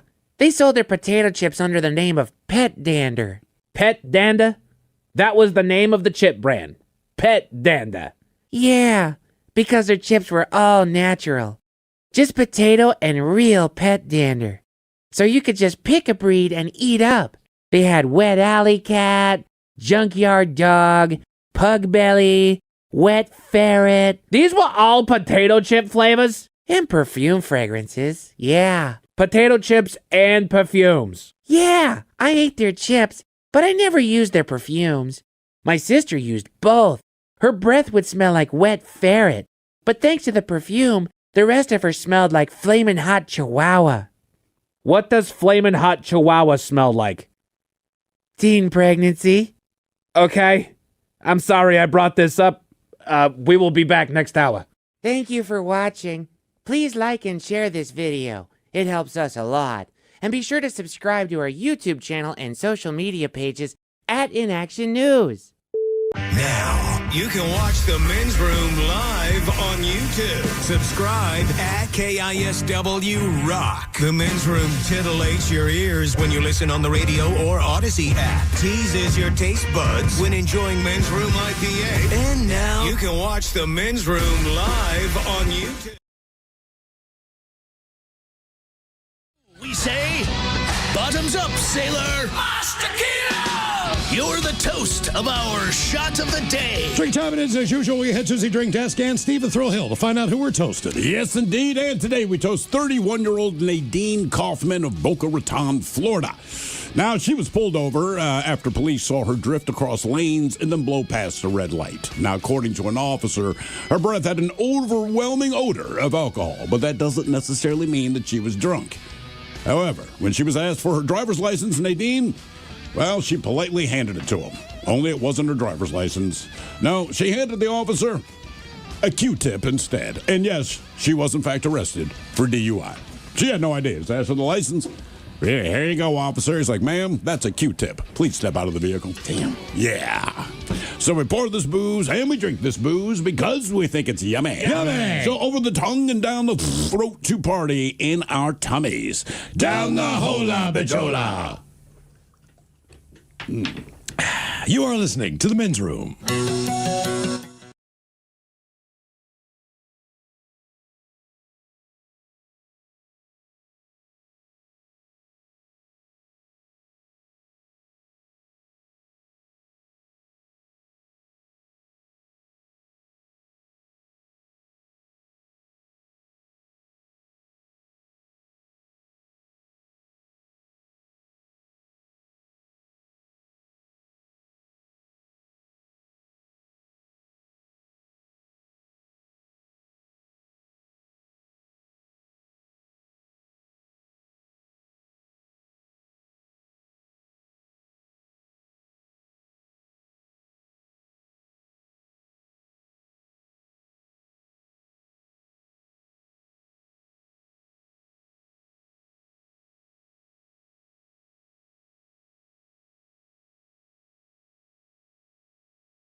rolls on. You're listening to The Men's Room with Miles and Thrill. 99.9 KISW. Now, for all TV news all the time, it is time for TV Time with Ted.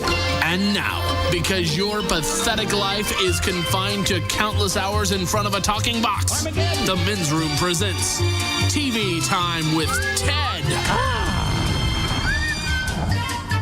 All right, your choices today got the Jimmys, Fallon and Kimmel, Colbert, Steven, Seth Meyers, or Ted Smith. Is it Ted or is it late night? It is right there. The Twilight guys have teams of talented writers help them come up with their monologues each and every night. It is up to you to determine, is this an actual late night joke and from whom, or a The Ted Smith original? Natural Light has just launched Lawn Brew, a fertilizer made from spent beer grains designed to help lawns grow greener and thicker, just like you after 30 Natural Lights. Foul. Smith. Sorry, Natty Light. I like you. I do too. Yeah. Well, it's a crisp, refreshing beer. Yeah. Blue crabs have a serious cannibalism problem. Not to nitpick, but that implies there's such a thing as a non-serious cannibalism problem. Beth, before this relationship goes any further, I have to tell you, I have a mild cannibalism issue. I hope you still want me to meet your parents. Your dad sounds delicious. Colbert. Yeah, Colbert. Yeah, it's Colbert. Blue crabs have a serious cannibalism problem. Now, not to nitpick, but that implies there's such a thing as a non-serious cannibalism problem. Beth, before this relationship goes any further, I should tell you I have a mild cannibalism issue. I hope you still want me to meet your parents. Your dad sounds delicious. It's a beautiful day in New York City with temperatures up to 80 degrees. It was so warm that squirrels in Central Park were running SPF 50 on their nuts. Foul. Seth. Jerry Fallon. It was an absolutely beautiful 80-degree day here in New York City. It was so warm, Central Park, I saw a squirrel rubbing SPF 50 on his nuts. And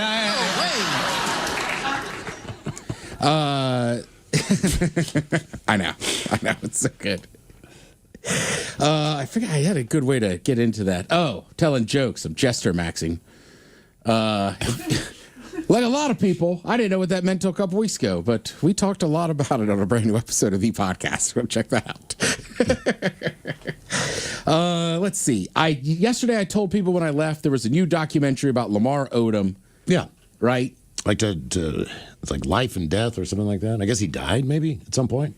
Yeah, he basically was dead after that incident at the Love Ranch outside of Vegas. Yeah. Right? There's another Love Ranch I've heard is very nice. In Carson. Is that Carson City too? Yeah. In Carson City, near the original Bunny Ranch. Okay. That's not Dennis's place, is it? Or was it? It is. Was it? Yeah. I've only been to those two. Just to take a tour. Yeah. Something like that. Right. So Lamar Odom, it's an interesting story, right? I kind of forgot he was that big of a deal coming out of college and this and that. Yeah. He was a great player.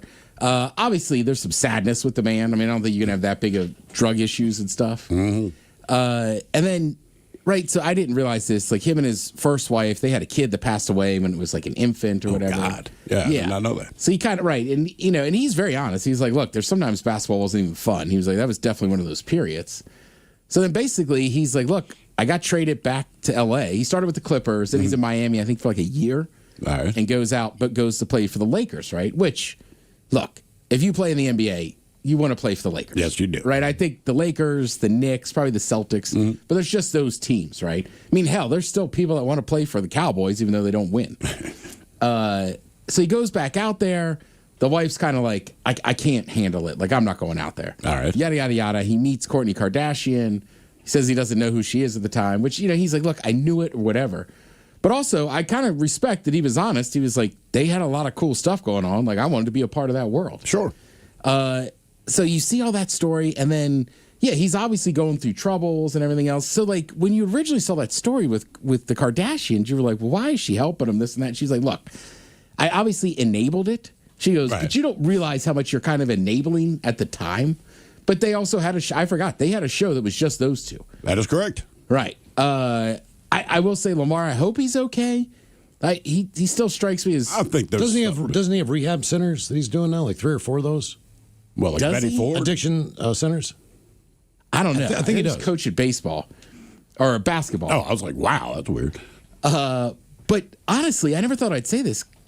Kardashian, Khloe, she kind of comes out of this documentary, honestly, looking like the most normal human being. Really? Out of that crew, yeah. Well, yeah. I mean, I guess relative to that group of people, sure. Right. And obviously there's some family stuff there, right? And everything's kind of, he didn't invite some of his family there. Okay. And there's also just sad stories, right? Mm-hmm. They win that title in L.A. His kids are fired up. They're at his house. And he's just so strung out because he had been out partying all night that he can't even, answer the door. Jeez. Yeah, so it's a very interesting story. It's also kind of weird for me to see some of the stuff about that Love Ranch because that was one of Dennis's spots. Yeah. And the guy that they talked to, the kind of rock guy that did all his media, I had dinner with that guy 3 times. So it was kind of weird for me sitting there watching. Wait a minute. Yeah. I also thought the funniest thing was he said that somebody from Lamar's team came, right? Because he almost dies. Then he's in this coma for days. And he said somebody from Lamar's team came and was like, hey, he left a backpack in there. I need that back before this. Nobody knows about this yet. We don't want to get it. You don't want this story getting out, do you? And the guy just smiles. He goes, you don't know my boss, Dennis Hoff. And I mean, he launched into a whole thing. He got on Good Morning America or one of those shows with who was the guy that was that NBC? Matt Lauer. Yeah. Right, to pimp his book and everything about being a pimp. Mm-hmm. So just, super crazy story. Like I said, I hope Lamar's okay. I know he got arrested again, I want to say, earlier this year. But he's got 3 drug treatment centers in California. Odom Wellness Treatment Centers. He should visit them. Well, the crazy part is, and I get this, they had filed for divorce, right? Him and Courtney, or Khloe. It's so hard to keep their names together. And then when he was in the hospital, the paperwork hadn't gone through. So she was like, well, I'm still, and his dad obviously was not a great human being. Yeah. She's like, I'm going to take charge of this. So she rehabs him, gets it all the way back. He can't speak. Now, this is her version of it. And then basically she goes to his house one day and she's like, I could smell the crack. I know he's smoking crack. And apparently he had a phone and maybe was a little more healed up than he had let on. Okay. Says, Lamar Odom checks into rehab for marijuana addiction. This was in January of this year. Yeah. Yeah. Jesus, man. Marijuana addiction. Yeah, I know. I mean, I smoke it. I don't feel like I'm addicted to it. But no. Smoke and watch a movie. I guess maybe I am addicted. Can't watch a movie without being stoned. So just and look, you'll forget too. I forgot too. The Kardashians, they're still super popular. Yeah. But that show was a monster, and they were the most famous people on the earth. So just hearing him talk about look, I'm Lamar Odom, I'm a big star, but this was that's next level star. But sometimes some stars got to fall off the grid a little bit here. So I got a list of stars that we haven't heard from in a while. All right. Some of them I wouldn't say fell or disappeared. They just kind of stopped. So they have Anna Kournikova on the list. She retired from tennis in 2003. And just kind of disappeared. Didn't she just get married and kind of... Did she get married again? I thought she was married to Enrique Iglesias. Is she married to that dude? She was. Okay. Yeah, I don't know. I think most of the cast of the Entourage crew has kind of disappeared too. Adrian Grenier's got a farm outside of Austin. So he definitely purposely disappeared. Yeah. But, oh God, I feel bad. I can't remember his actual name. The guy that played Turtle. Right. He still acts and is in a ton of stuff. You just have to watch kind of different shows. Mm-hmm. He's on Power. All right. Right? Okay. He got in with 50 in that crew, so he's on a lot. All right. Frankly, he's on a lot of shows that are black lead dominated. Yeah. So he's still around. And then, a few of those guys. Jack Nicholson, again, he got old. Yeah. He's 88 years old. Yeah, I was going to say, he's an old man. And he's always been a recluse. He's never, other than a Laker game. Right. He's not a guy who makes himself going to dinner. You're not going to see him. Julia Stiles. Yeah, completely disappeared. Right. And she was even at the height of her fame, though. I want to say she went to NYU and just kind of started living like a regular person life. Yeah. Yeah. Who else on this list? Eliza Dushku. She hasn't acted since The Saint in 2017. But she's a therapist and a mental health activist. Good for her. Okay. Yeah. Awesome. Went back to school, got a master's degree. Huh. She just has a regular life helping people. Yeah, exactly. Well, and look, even like watching that show last night, like Lamar Odom even talks about, like, first of all, for Lamar Odom, when you're that big and tall, it is hard. Like, everybody's going to know you. Yes. Right? So he's even like, it's hard to walk because he talks about kind of relapsing a few times. And it's like, I don't know that I could fault fans for this. Like, they don't know. If you run into Lamar Odom in a bar and he's like, no, it's cool. I can have some drinks. Like, yeah, I don't believe him. People buy him drinks, right? I mean, not to mention that he did win a title for the Lakers. Yeah. It was, so like, yeah, when you're that big of a star, but yeah, he was talking about like with the Kardashians. He's like, man, once I linked up with them, he's like, I couldn't. He's like, you can't go anywhere. Yeah. Eva Mendes, she deliberately stepped out of the spotlight in 2014 to become a mom. Okay. Yeah. It's a good reason. She was always so attractive. Rick Moranis, because his wife passed on and he had to raise his kids. I remember that one. Yep. Correct, like Adele makes the list. They said she really hasn't been heard from since her residency in 2024.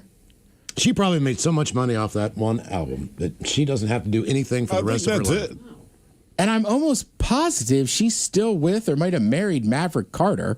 Yeah, I think she's still with the same dude. Who's LeBron's agent, and then he's the agent for a lot of stars. So it's like, I don't think either of them needs to work a 9 to. They don't need money. They do. I'll tell you what, though, man, that accent, it would be tough to sit there and talk during dinner. Yeah. I mean, she's got a beautiful voice, but man, after a while, I'd be like, golly, this is just grating on me.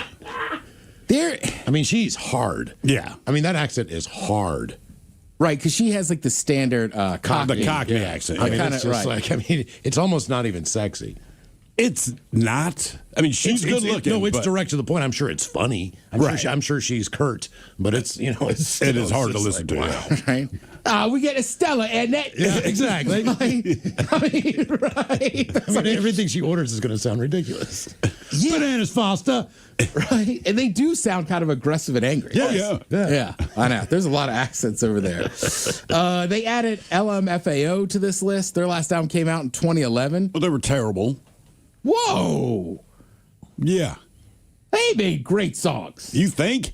Oh, yeah. I disagree. But either way, yeah. Well, but you don't like EDM music to begin with. That goes a long way. That's correct. Yeah. So like, you can be a great opera singer. I'm like, yeah, but you suck. So the one guy, Red Foo. Yeah. He's related to somebody already in the music business. Yeah, somebody, a big deal. Is it Barry Gordy? Somebody like that. It might be Barry Gordy. But he's actually been training for years and is almost a professional tennis player. What?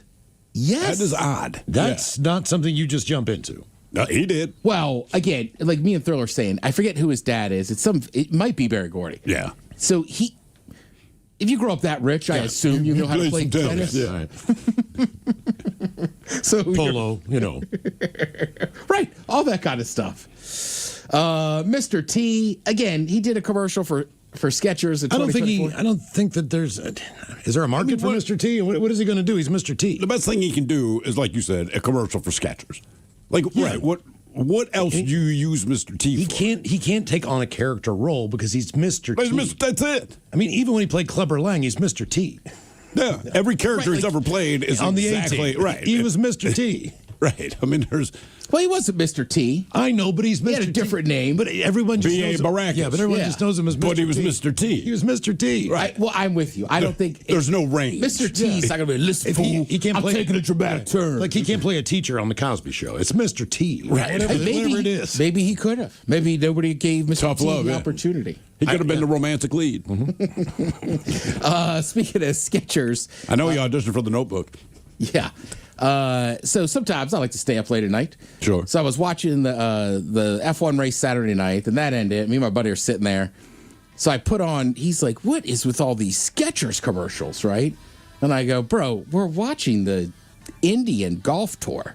Right. I said, their target audience has to be 50 and above. Oh, yeah. Easily. Like, who else is watching that? No one. Have you ever slipped into a pair? I don't know that I've ever owned a pair of Skechers. You might not go back. That's the problem with them. No laces, slip on, incredibly comfortable. I tried on a pair that my uncle had. I'm like, man, these are something else. I mean, I'm rocking the Hokas, but I'm telling you. There's an Instagram I follow that's just rich guys at Vegas pool parties. All right. In Skechers. I mean, they all have Rolexes. Like, they have money. But they weren't Skechers. But they're almost to a T. They're all in Skechers. Yeah. So, I mean, there you go. I think we've reached that age. Thank you, Ted. We appreciate it. You're listening to The Men's Room.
From coast to coast and around the world. If it's not important, you'll hear it here, exclusively on In Action News. Here now are Stone Ledbetter and Felix Foxworthy. Tonight's top story, a man in Meshuggah, Wisconsin had an unexpected surprise during his stop at a convenience store. He found Chitlin Blast chips. Chitlin Blast chips? Yeah, man. Some people like Cool Ranch chips, and Sweet Maui onion chips, and salt and vinegar. The Crispy Chip Company just released Chitlin Blast chips, man. Tastes like real chitlins, but with a blast. To answer your question, no. The man's surprised at the store was not finding Chitlin Blast potato chips. Corn chips, man. What? Chitlin Blast corn chips, not potato chips. I just assumed you meant potato chips. I'm much more of a potato chip fan than a corn chip fan. What do you got against corn chips, man? Well, nothing. I just prefer potato chips. Probably just nostalgic for my childhood treat. Your childhood treat with potato chips. Not just potato chips, but potato chips from Spudalicious Chip Company. I don't remember the Spudalicious potato chips. Well, they're not around anymore, but when I was a kid, my parents would occasionally treat me to a bag or two of my favorite flavors. And what were your favorite chips, man? Well, when I was really young, I just ate their plain mayonnaise flavor. Mayonnaise flavored potato chips. Oh, they were fantastic. And then when I got a little older, I started eating other varieties. My favorites were cauliflower and, of course, sea salt and anchovy. Sea salt and anchovy potato chips. Yes, Felix, sea salt and anchovy potato chips. I admit that they were an acquired taste, but I used to love them. I always remembered the smell of a freshly opened bag. Man, that had to smell terrible, Playboy. It can't have been any worse than opening a bag of your Chitlin Blast corn chips. Well, actually, man, I don't know. We never opened a bag of Chitlin Blast indoors. Why not? Yeah, with the Chitlin Blast corn chips, they recommend that you open them outdoors 24 hours before you plan on eating them. Let them air out a bit. You would just leave a bag of open chips outside? Yeah, man, the chips were fine. Animals wouldn't touch them. The local wildlife wouldn't eat the chips? What were these Chitlin Blast corn chips made of? It's like the 11 original herbs and spices, Stone. It's a secret. Chitlin Blast is a secret recipe. Recipe is a strong word. It's more like a concoction. So you don't know? That is correct, Stone. Oh, gosh. My parents would have never let us eat that when I was growing up. Why not? Chitlin Blast corn chips was awesome. I'm sure they were great, but the ingredients sound unnatural. Every snack my parents bought were all natural. They bought potato chips from the Nature Surprise Company. I'm familiar with Nature Surprise, but I didn't know they made potato chips too. Oh, yeah. They sold their potato chips under the name of Pet Dander. Pet Dander? That was the name of the chip brand. Pet Dander. Yeah, because their chips were all natural. Just potato and real Pet Dander. So you could just pick a breed and eat up.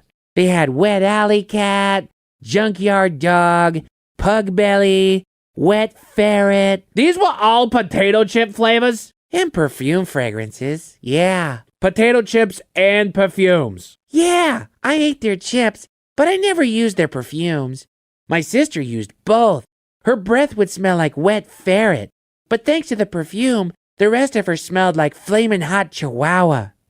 What does flamin' hot chihuahua smell like? Teen pregnancy. Okay. I'm sorry I brought this up. We will be back next hour. From coast to coast and around the world. If it's not important, you'll hear it here. Exclusively on In Action News. Here now are Stone Ledbetter and Felix Foxworthy. Did you know that someone in the United States has a heart attack every 40 seconds? Oh my God, man. How's that person still alive? What are you talking about? Heart attacks aren't always fatal, Felix. I understand that, Stone, but most people don't have a heart attack every 40 seconds. I don't think the human heart can take that kind of stress. It can't. Do you think one person keeps having a heart attack every 40 seconds? Those were the words that came out of your mouth, and I chose to believe you. No, Felix, what I mean is that every 40 seconds, someone in the U.S. suffers a heart attack. Not the same person, different people. And every 40 seconds, one of them will suffer a heart attack. 1 Mississippi, 2 Mississippi, 3 What are you doing? I was counting to 40, Playboy, but you interrupted me. Now I got to start over. 1 Mississippi, 2 Mississippi. Okay, well, while my cohort is counting down, we at In Action News want to remind you to mind your heart health. Damn, Stone, now I got to start counting again. 1 Mississippi, 2 Mississippi. Please join us on all socials at In Action News. That is Facebook, Instagram, TikTok, and on YouTube.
returns with Miles and Thrill. Now, let's see what's happening in the real world. Okay. I don't know where I put my sheet.